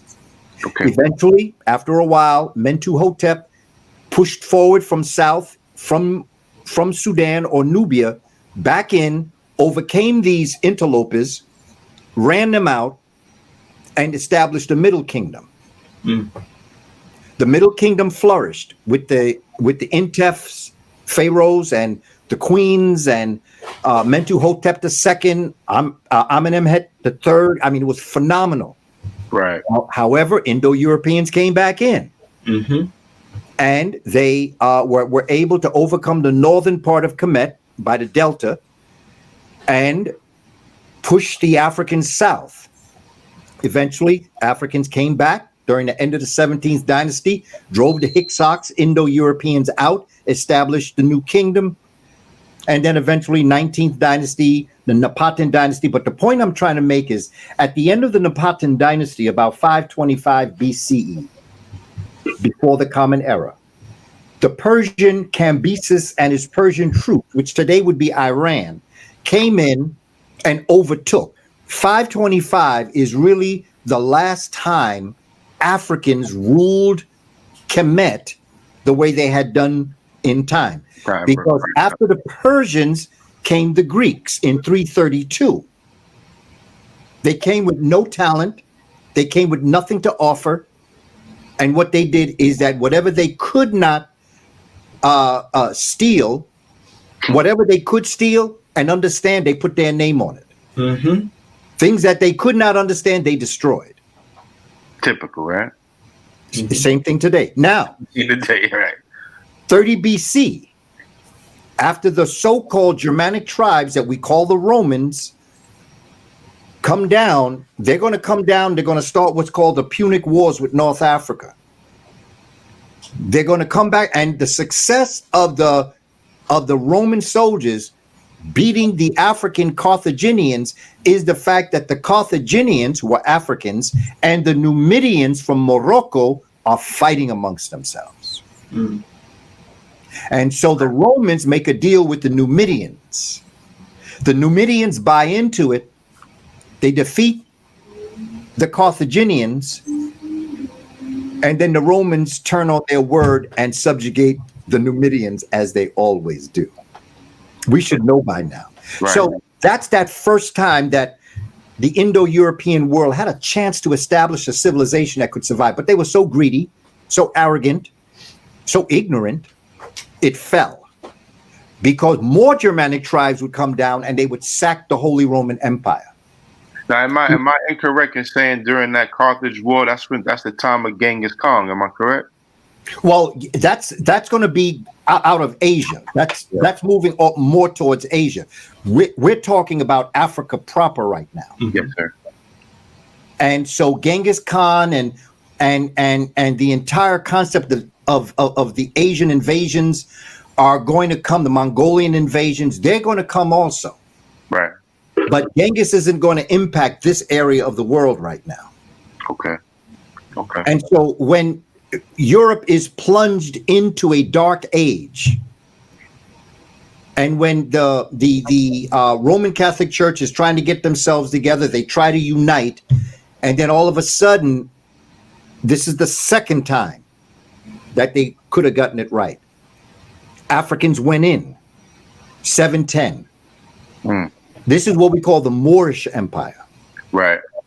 710, Africans go in, they bring libraries, they bring soap, they bring disinfectant, they bring medicine, they bring different ways of agriculture. They build the first universities of Europe, the first music conservatory. They bring the piano into Africa. How about that? They turned the harp sideways, encased it in wood, combined it with the kalimba, the finger piano, and the xylophone, and that's the birth of the Baroque piano. I didn't know that. See that? That was a jewel. I like that. But check this out, Mr. Rab. Look at the way a baby grand piano looks. Yes, sir. Yeah, I'm seeing it. Yeah. It's a harp. Yeah. So instead of strumming the strings, what you do is you hit keys that are then going to hit the chords. Yeah. You see? And so, that's why the piano is very interesting. The piano is very interesting to the drum because it's a percussion. Right. Because you have to hit. A percussion is something that vibrates that you hit. What you hit, yeah.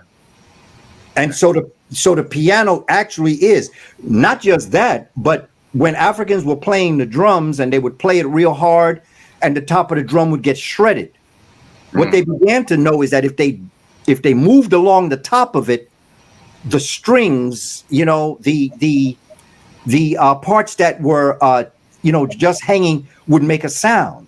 Mm-hmm. So what they did is they cut the top of the head of the drum off and turned it up and started to play it like that, and that's the birth of the guitar. Mm-hmm. I tell you, we're geniuses, man. Episode 39 was G Money. The Flip the Script podcast. Mr. Glizzy himself. Yeah. And just like I was saying, the same thing with DJ EFN, these folks are co-hosts on podcasts where they may not necessarily have the larger than life personality like Queen's Flip. Right. But they have their own story, and they're doing their own thing, and they're doing remarkable things that deserve to be highlighted. And G Money with the Picky Eater show, we learned from him that he had the Picky Eater show, that he also was like, he didn't say it, but in theory, he's like the resident DJ at Comic-Con out in San Diego. And working more TV. Yeah, he's the feel that I got from DJ G Money, like after that interview, I just left that interview like, it's a good interview, but all around I just left it like, he's just a real good dude. Yeah, he's a solid guy, man. Yeah, like a real good dude, like on it with his family, all about his son. Yeah. Very what the other thing I'll say about him also too is that he was very present and aware of, I guess, like what his role is on the Flip the Script podcast also, right? Because he was saying, he was like, I know Queen's Flip is the larger than life personality, but I'm going along and I'm supporting him. And also the flip side of it also is, I don't know if you guys caught it, but he also saying that Queen's Flip is like very supportive of him, saying, you got your YouTube channel, you need to get your content out. Or when they went to Jamaica and he was plugging him to say like, you need to let my man DJ. They ripped that set up. That set was a dope set. Yeah. G Money. Yeah, DJ. That's locked in. They're gonna do that regardless. I ain't gonna front. My mom would do the same thing too, son. Yeah, so it's love, but I come from that club, so you know what I'm saying. I have to be there. You know what I'm saying. So I try to be there as much as I can. If I got a DJ or work, then I'm out. But you know what I'm saying. Other than that, I try to put the time in, and then like I said, even certain things I could do. If I'm DJing a Sweet 16 or a baby shower, or I'm doing something that I can bring him, an outdoor event, I try to bring it with me so he can see it. And he can just come out and also hang out and have fun too. But, but it's definitely not an easy balance, man. I just feel like it's needed, man. We got to take care of our young ones from early. Like these are the important years right now. That's right. And they're very impressionate, man. So they're watching exactly what we do and how we're moving around. I watched the set you did in Trinidad. That shit was hot. Oh man, you had me hot. I was. I did some work. I did some research. Talk a little bit about that, and then talk about also how did you get linked up with Comic-Con? Oh man, all right. So Trinidad, that was me and Queen's Flip. Shout out to Queen's Flip. We actually, we got a podcast in our life, so we went out there to interview Bangham Smurf because he's in Trinidad, so he can't. I think he still can't come out to the States yet. So we spoke to him. He was like, "Yo, if y'all come out here, we do the interview. Like we set it up." So we like, "All right, let's fly out." You know what I'm saying? So shout out to him and his man Kev took care of us we was out there for a whole week. They just kind of like made sure every morning we got up, went out to eat or whatever we did. It was like, "Yo, call me whenever y'all doing." And they came and they was with us every step of the way. Like so, they was with us lunch like. And then like they set us up with mad interviews out there, different radio stations, like the top radio stations out there. Nice. It's like, yo, we gotta get flipping G Money in town. Let's get them on deck. And I'm gonna go up there with y'all in case anybody on some nonsense. Yeah. We got, you know what I'm saying? Y'all good. So that's right. So that journey on the radio was they really was they wanted both of us to be on part of it, but to be honest, Queen's Flip. His name with the pranks and all that. I keep things a band, like, you know what I'm saying? I don't sugarcoat nothing. They really wanted to interview him because of the viral and all that stuff. So they was like interested in him, and I was like, all right, cool. I'll pull up and play my role. Like it I ain't about no ego tripping. So I was there with him holding the camera, making sure we get pictures and videos and everything. But in return, and bless you. And in return, he on one of the stations we got on, he was like hyping me, like, yo, it's my man G. He nice. Like put him on the radio right now. And I'm like, yo, word? He's like, yo, where your bag at? I'm like, it's in the car. What's up? And they're like, yo, plug up. I'm like, all right. So that was a crazy set. Yeah, you went on your queen shit for real. Had to. Yes, had to. And then you said the Comic-Con joint. Comic-Con, yeah. What's crazy is I'm a big fan of Impractical Jokers. I'm not sure if you guys are familiar with the show. Yeah. I'm a big I'm talking about from like season 1, episode 1. I've been like from before it came out. I was on like, yo, this is going to be my favorite show. I already feel it. So, just networking and meeting the right people, the right places. They actually gave me an opportunity to DJ their 100th episode at South Street Seaport. That's right. Now, like I said, I keep things a band. You know what I'm saying? I'm a completely transparent type of dude. Like, they reached out to me. Well, people reached out to me, and it was like, "Yo, we're not paying for this event. Like, this is a free event, but they need a DJ. Are you interested?" So I'm like, "Yo, opportunity. I'm there." You know what I'm saying? Like, and I'm a fan of the show, and it's on live TV, so I might get a little cameo. I don't know, but I'm out there. So I brought the equipment, everything, got out there, rocked out, and then the year after that, they emailed me like, "Yo, we want to hire you now to come play." So you a resident DJ? So if you will, I don't know if that's a term when you're live. I don't. I mean, it seemed like it. I don't know if I'm a resident, but I mean, you know, this year we didn't have COVID. Our next guest, we had episode 42. That's probably a top 5 for me too. Yeah, Minister Jew. Minister Jew. Shout out to Minister Jew. Minister Jew, and the reason why I like the Minister Jew interview also is because I'm very big on the energy that you put out is what you get back, and I'm very big on if you put it in the universe and you desire strong enough, it's gonna show up. Yeah, then you'll get it. And to listen to him talk about that concept in a far more articulate and detailed manner, I appreciated hearing him explain it. Right, and him. I may need to reach out to Noble Ampu, which is his partner, his remember, it's 2 parts. It's him and Noble Ampu, and they call themselves the Urban Gurus.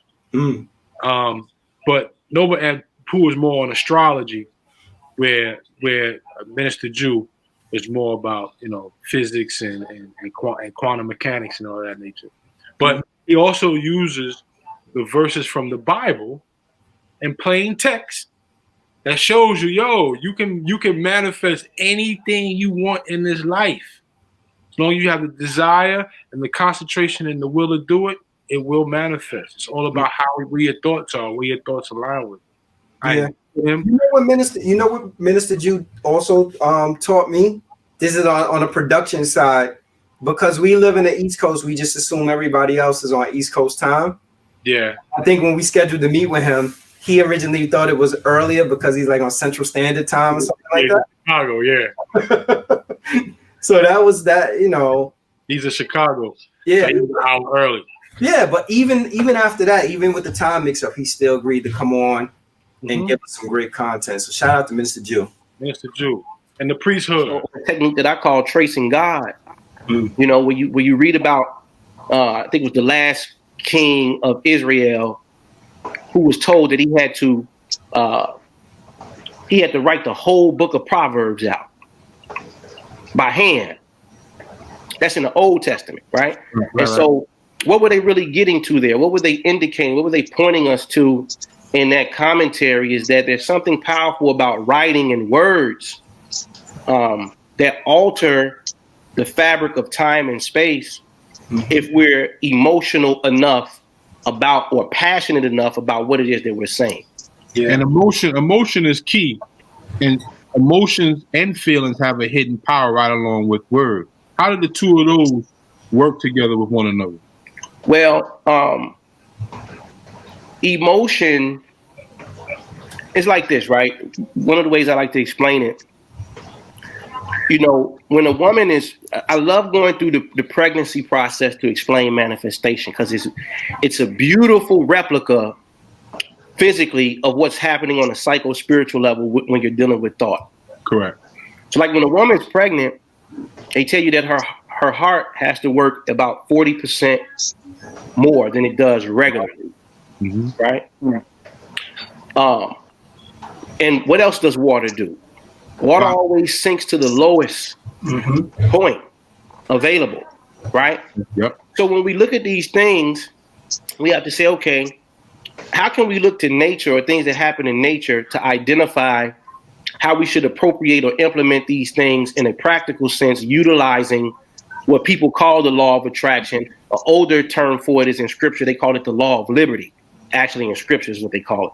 So emotion is like, I said this the other day, it's like imagination is like, or the word in imagination is like the letter in the envelope, but emotion is like the stamp that you put on it so that it can go to wherever it's got to travel to.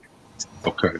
So emotion is like that's the wisdom part. Yes. That's the working. That's the working of it. Right. It's you know, the imagination is the vehicle. You know, everything, all the details, but it don't matter how nice that Bentley, that Phantom, that Ghost, whatever. No matter how nice it is, it ain't going nowhere unless it got the petrol. Mm-hmm. Right. Needing gas. Right. Yeah. So you be pretty, you can pretty it up, but how intense is your emotion? So Scripture tells you you will find him if you felt after him, or to feel after him. Who is him? Him is your consciousness. So if you're feeling, if you're emoting and you're feeling, and it's strong, in many cases, the manifestation can almost be instantaneous. Wow. Like the case of, and I spoke on this yesterday on the YouTube Live, like the case of John Smif, who was in the St. Louis area in Missouri, where him and two of his other buddies, they were like 14, 15 at the time. They were walking on a ice bed over like a small pond or lake or something, and the ice cracked and they fell through. And two of them were able to hold on to the ice until the fire department came. And by the time they got there, though, John had already been to the bottom of the water for like 25 minutes. So, you know, they tell you that you can manage underwater for maybe 2-3 minutes tops. Mm-hmm. So at that point, they thinking, oh man, it's not a, you know, it's not a rescue anymore. You know, we're trying to salvage. You know, so right. They took him to the hospital. He's no pulse for like an hour.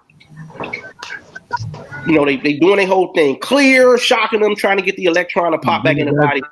Right. Mother comes. You really don't get a stronger emotional connection than mother to child. That's about strong as you get. You gonna find it. Right. She go in there and start uttering these words about Holy Spirit, come back into my son's body, and all of a sudden the EKG go off. Beep, beep, beep. After the doctors pronounced him dead. He had been laying there, lifeless, no pulse for an hour. So that's a great, and that's a true story. You can Google it. They wrote a book about it. But I'm using that to say, the stronger the emotional connection is to whatever it is that you're thinking and feeling about, the results can be like that. If it's really that deep in your psychology to feel it as though it's real. You know what I mean? Right. That's right. Yeah, you have to believe. Most of us had this energy within ourselves. What's keeping us as a people from observing and understanding that we have that light and that ability in ourselves to create what we want to create? Because like I said, quick story, I sat in Maryland, I sat at the harbor. I was only there 3 months. I would go to the harbor, I would sit in the same spot, I would get the same lemonade, same pretzel, and I would tell myself, I want to work here. I want to work down here. I can see myself hanging out, going to chase girls, eating food, going to dinner. And sure enough, 4 years later, I got a call from a job and said, look, I'm interested in you. Where do I come? They said, come down to Pratt Street. Now, the building is about 2 blocks away from the harbor. So I get the job. So as I get the job, we were preparing to move to the building right across the street from the harbor, unbeknownst to me. So we get in the harbor, we're on the 19th floor, the sweetest view, looking over the same exact spot that I said I wanted to work. Right. Now, I came across you and Noah and Pooh way back in the days, I think KTL, the Red Blue Pill. Right. And I said, yo, I'm doing that. I'm doing that right the fuck now, son. That's right. There's a reason for it. There's a word for it. There's something to it. And I was saying to myself, how come other people don't know this? But we're doing it anyway. Right.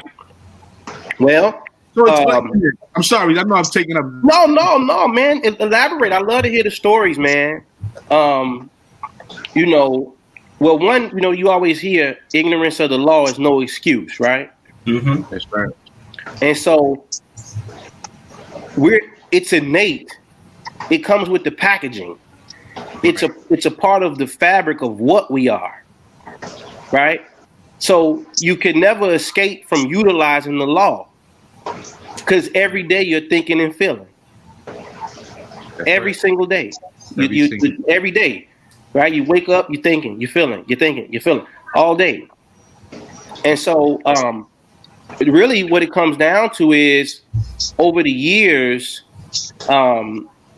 it hasn't been taught amongst our community in a way where it can be simplified, it can be demonstrated, and people can see results in real time to know that it's real. Right. So it's been dilemma. Yes, that's the dilemma, because our attention span is so short. Like even no matter we think a thought, we put it out there, we pray and meditate, we'll go off totally forgetting about what it is, and then when it shows up, we don't even know how to respond to it, or we kind of spook ourselves out like, "Come on, that shit ain't gonna happen, man." Yeah. What the fuck? Because it's instant gratification. Right. Because we're so used to instant gratification, and the distraction level of shit is off the world, off the charts too. So, my thought was always, but how do we package it? And then I got this a top 5 for me also. And this is a top 5 for me because this was the first formal interview for the No Ideas Original Sports Podcast with Theo, Kareem, and Ken. Kenya, yeah. When they had Josh Morgan Sr. come on. And what I loved about that episode was, Josh Morgan was just so raw. Like, yeah. I was just, he was talking about how he didn't been stabbed, shot. Yeah. He donated, I don't know if you know, Robert, he donated his kidney to his brother too. I didn't know that. Yeah. Stabbed, shot, donated his kidney to his brother. Played for the 49ers, played for the when they were the Redskins, the team formerly known as the Redskins. Played for the Bears. He talked about his struggle growing up and how I think he said that he didn't sleep on a regular bed or see cable TV until he got to college. Yeah. And we heard from Josh Morgan recently also, where Josh Morgan is interested in actually coming back on, and participating in some more interviews. And I was saying, like, hey, the NFL playoffs are coming around. Maybe we should reach back out to him.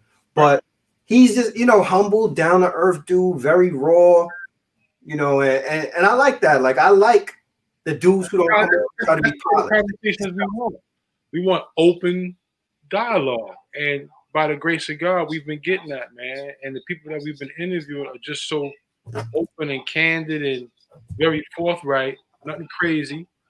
It's like we're sitting in their living room. I love it, man. Shout out to Josh Morgan Sr. I know it was finesse game because when the UNC wanted me, and I'm like, hold up, man, y'all the same people that had Michael Jordan, James Worthy, and all these other people. And y'all mean to tell me y'all gonna let me come and play for UNC and play football? I'm like, nah, y'all finessing. I can't do it. But that was even more reason why I was stuck with VTech, because they kept it real. Like, he told me, man, if you come here, I'm not letting you touch basketball, because he already knew. Like I said, he already knew. Like, if I had any success on that basketball court, I was going to stop playing football and I was going to go to the NBA. So he already knew what it was. Right. Like, nah, I'm not touching this basketball court. Listen, as a two-sport athlete, man, listen, and playing that well and playing at that level where you even get to a point where people are interested in you and level. So, can you tell people what type of dedication and work goes into that to be able to play one sport at a Division I level, and then have people entertain playing two sports at a Division I level, and then go to NFL and stuff? I mean, could you tell people like what type of work and dedication really goes into that, man? Man, that's crazy. I was just telling some kids about this last night at the gym. We open it up and we go to this little gym every night from like 8 o'clock, and we don't close until like 1 in the morning. And they is in there, and it's just different, man. It's just understanding your why and understanding, why you really doing what you're doing. And once you understand that, your grind is different. You know what I'm saying? Like me coming up, man, like I said, I graduated high school basically homeless. Like, I was living on 4 different people in 4 different people's houses. I slept You know, on my point guard, I slept on his couch for 3 or 4 months, and then I transferred to was on my quarterback couch for a couple of months. You know what I'm saying? Then I transferred to his aunt's basement after that. And then after that, I ended up graduating, and I was living with my godparents who I was playing AAU basketball for. So, you know what I'm saying? My grind always been a little different. You know what I'm saying? I had to jump off the porch when I was 12 years old, and, you know what I'm saying, go help grandma pay the bills and all types of stuff. So, you know what I'm saying? My mindset was just always different. And it was always to the point, like, my OGs was going to tell me, you know what I'm saying, we know you got to do what you got to do, but at the same time, you got to tell them to get out of here so don't get caught up in this. So, you know what I'm saying, my focus and my grind was always different. You know what I'm saying? I got stabbed in high school, played the game 2 days later, scored 4 touchdowns. Wow. I done got shot at plenty of times. You know, my best friends that got killed. You know, while I was at VTech alone, I went to like 40 funerals. You know, I done had, you know, my cousin got shot by the police.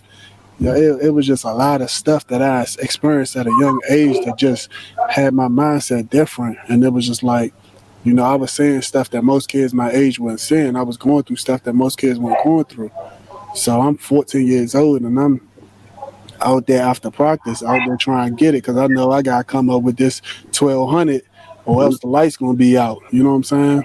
Or if I don't come up with this 800 for this heat, you know what I'm saying, with a gas bill, it ain't going to be no heat in the wintertime. You know what I'm saying? And, you know, you just get tired of heating the house with the oven. You just get tired of, you know, I ain't even have cable until I went to college. You know, I ain't had my own shower until I went to college. I grew up, my grandmother, she still had the old, big old white porcelain slave tub. You know what I'm saying? And I'm standing up, my big ass standing up in that joint trying to wash up and all this and that. You know what I'm saying? So I go to my friend's house and they got showers, they got cable, they got their own room, they got a bed. You know what I'm saying? I slept on a futon. I slept on a futon most of my high school career. You know what I'm saying? So I ain't even had my own bed till I went to college. So just saying all that, man, my grind was just always different, man. It was just always, you know what I'm saying, on some real give rich or die trying type, you know what I'm saying, type of mentality. Like, man, I'm going to make it out of here, and I don't care what you do. You could shoot me, you could stab me, you could rob me, you could cut one of my legs off. You're not going to stop me. So when it came to training and all that, that was the easy part, because I had so much pain and I had so many things that I was holding in. That was my escape. I thought I'd rather make my body feel that pain than be sitting around crying about my situation. You know what I'm saying? I'd rather make my body. And I made up this little quote where it was like, I make my sweat come from my tears, and then I turn my pain into passion and fight to overcome every obstacle before me. And once you got that mentality, man, ain't nothing gonna stop you, man.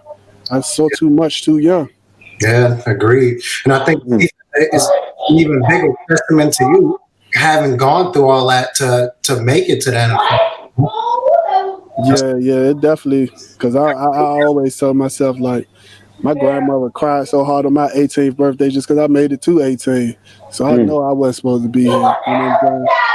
So just, you know what I'm saying? Honestly, that's what made me even start getting in the church and believing in God and all that, because I was just like, bro, saying the stuff I saw and going through what I went through, God was the only thing that made sense. Because everybody else getting shot at, they getting hit. Wow. I'm getting shot at, and I'm walking away untouched.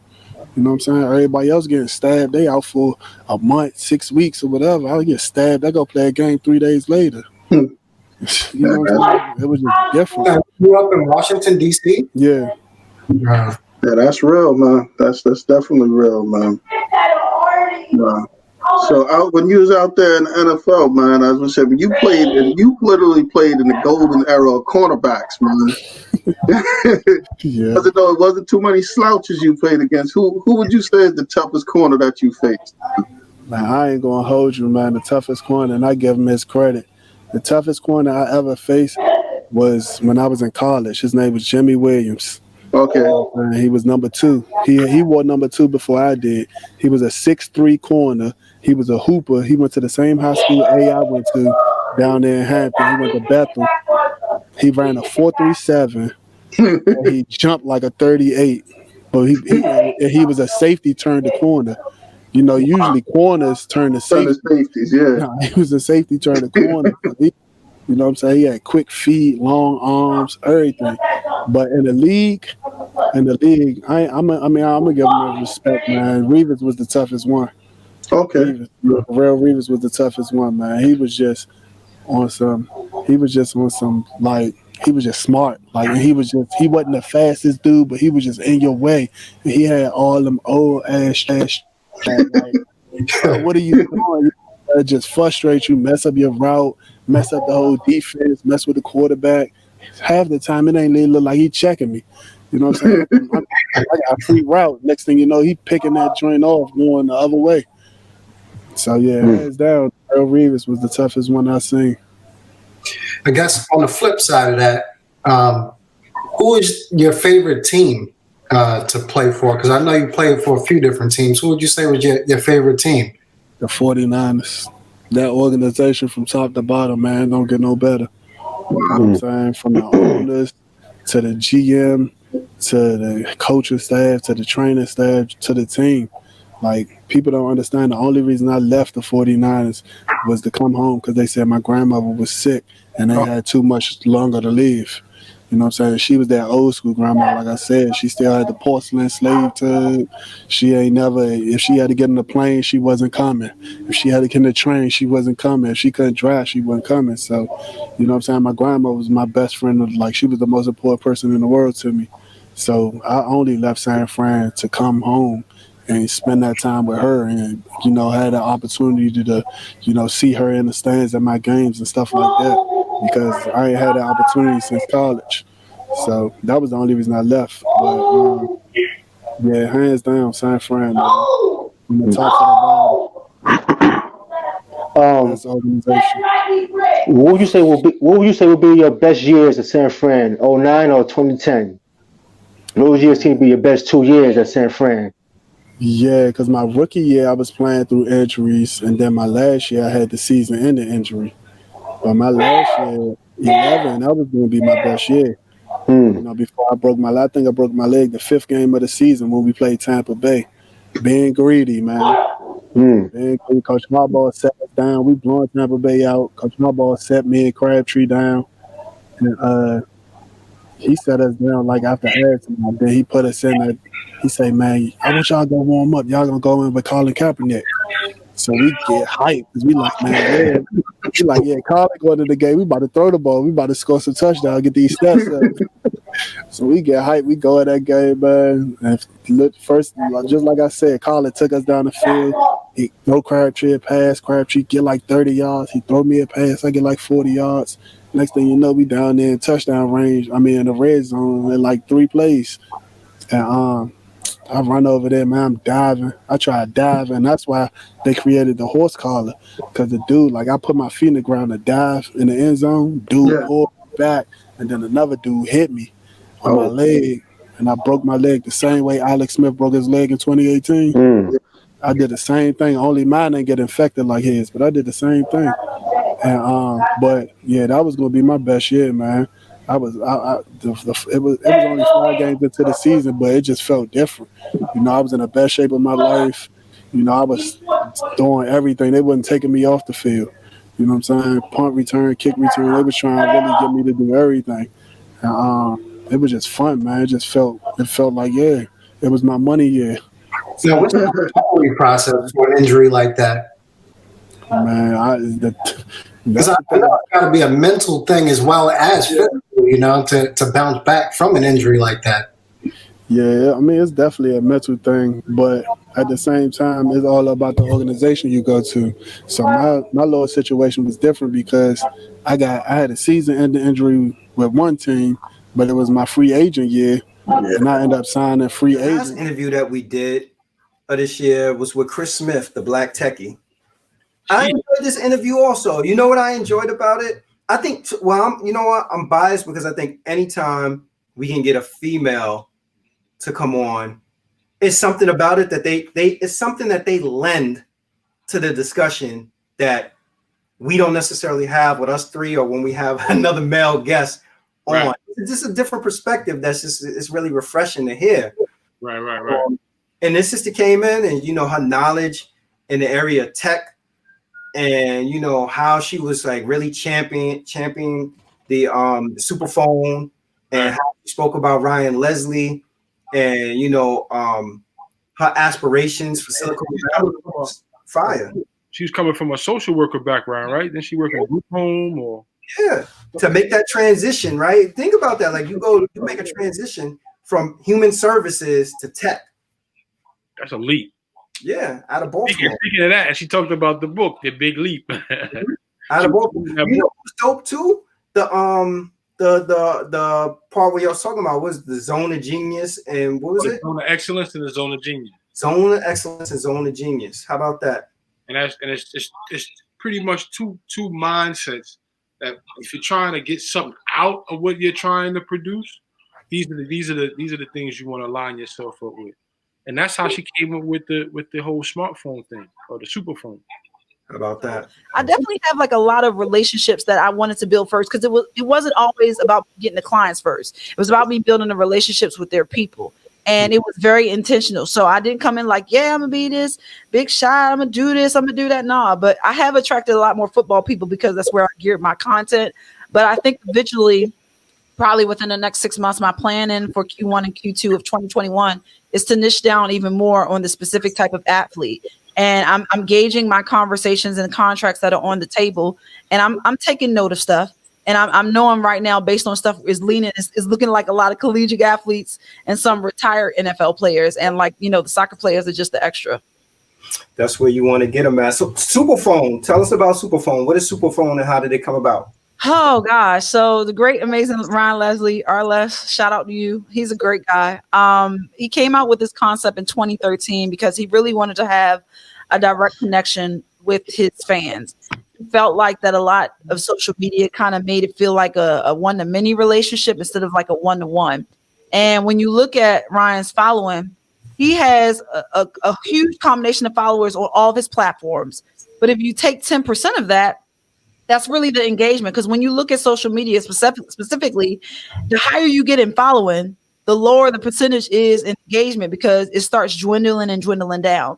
So he decided to create Superphone as a way to directly have ownership of his fans, his conversations, and things of that nature. And, you know, his most profitable case study to date was him taking his albums off of streaming platforms, going direct to his consumer, selling it that way, being able to tap in with them to say, hey, I appreciate you purchasing my album and the things of that nature. And it's been in existence for a while. Of course, there's competitors in the space, but you know, I got to tell people all the time, that's the original McCoy right there. And Ryan and his team, which are amazing. Shout out to the marketing team, product team. They're all amazing folks. And the vision that he had back then, and now people are just trying to catch up now, 7 years later. It's amazing to see how forward thinking he was then, and even how forward thinking he is now, because I can tell y'all this now, stuff he's doing for 2021, he's definitely going to be stepping on people's necks for sure. Yeah, it's crazy because the ownership of your fan base, who would have thought of that? Nobody at all. But it is ingenious, and this is probably a zone of genius in his respects, because the digital activity right now, most people are on their phones at least 4.5 hours a day. Facts. And it's increasing. And by 2020, people are going to be on it half of the damn day for 12 hours. Yeah. So figured if you can control your own fan base, give them the things that they like, the music, merch, whatever it is, but you directing to them, you ain't got to worry about nobody else, man. Listen, I put a post on my Instagram, and I want to say it might have been like a week and a half ago. I was saying how this is not going anywhere anytime soon. The CNBC has projected that text is going to probably not only double or triple in 2021. And the reason why, that direct to consumer and having ownership of your fan base is huge. Right. It's a play. It's also a ownership where you can go direct to them and cut out the middleman, all these third party platforms. Like, I look at it when I look at these athletes, and this is like how I've been honing in on these conversations with them. I'm like breaking down numbers. I'm like, all right, so you got your platform on, you know, Shopify, right? And they're like, no, it's on such third party. I'm like, okay, so I can tell you for a fact, I know that they get a cut of this, right? Get a percentage of that. I said, but what if you just took the middleman out the picture, went direct to your consumer, put it on Shopify. Yeah, they want to take their 2.9% for payment processing because we know that's how payment processors work. Mm-hmm. But you still have that revenue from your fan base free and clear. Period. Free. And I'm just like, why would you not want to pull your strategy together to be very intentional about going direct to them? Because at the end of the day, they want to hear from you. And I tell all the time, especially like I said, the conversations I've had, even just in the last 48 hours alone, I kid you not, I've been stressing this because I'm like, when you look at that social media relationship, and I remember I follow Kyle Prater. He's a former NFL player. And I got to say this specifically because this happened like maybe a week or two ago. He was having an issue with his Instagram account. And I think it was more so him posting a video or something dealing with the account. And I commented under his post and I said, this is unfortunate. However, I want to try to show you a different narrative to make sure that this doesn't happen to you again. And that going forward, your fan base and your community can see what it is you're trying to share, monetize, or whatever. These examples like that every day. Look at Lil Boosie.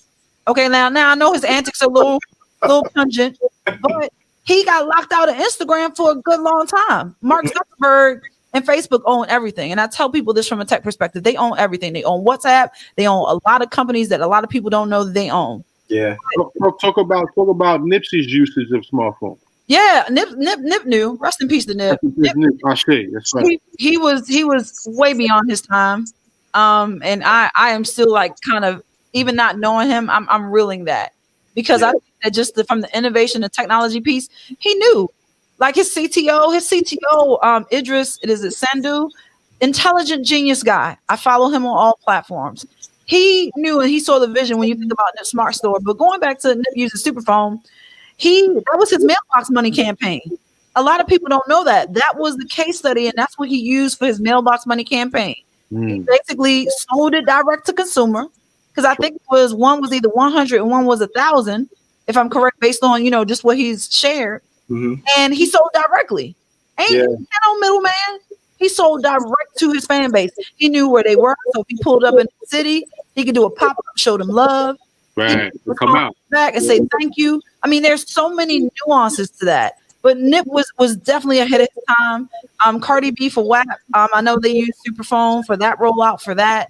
There's so many case studies with Superphone, but people just don't understand how powerful it is to cut out the middleman and go direct to your consumer, go direct to your fan base. It's powerful. Yeah. It makes me think of like a concierge service, like that personal touch, right? Mm-hmm. When I think about it, also it makes me kind of think about Kevin Hart is one of the people that I think early on I seen him really monetize. Shout out to Kris. Yeah. So there you have it. This is 40. That was what? 49 shows. 49 shows. We just gave you a recap of some moments, from some of the guests that we've had on the show.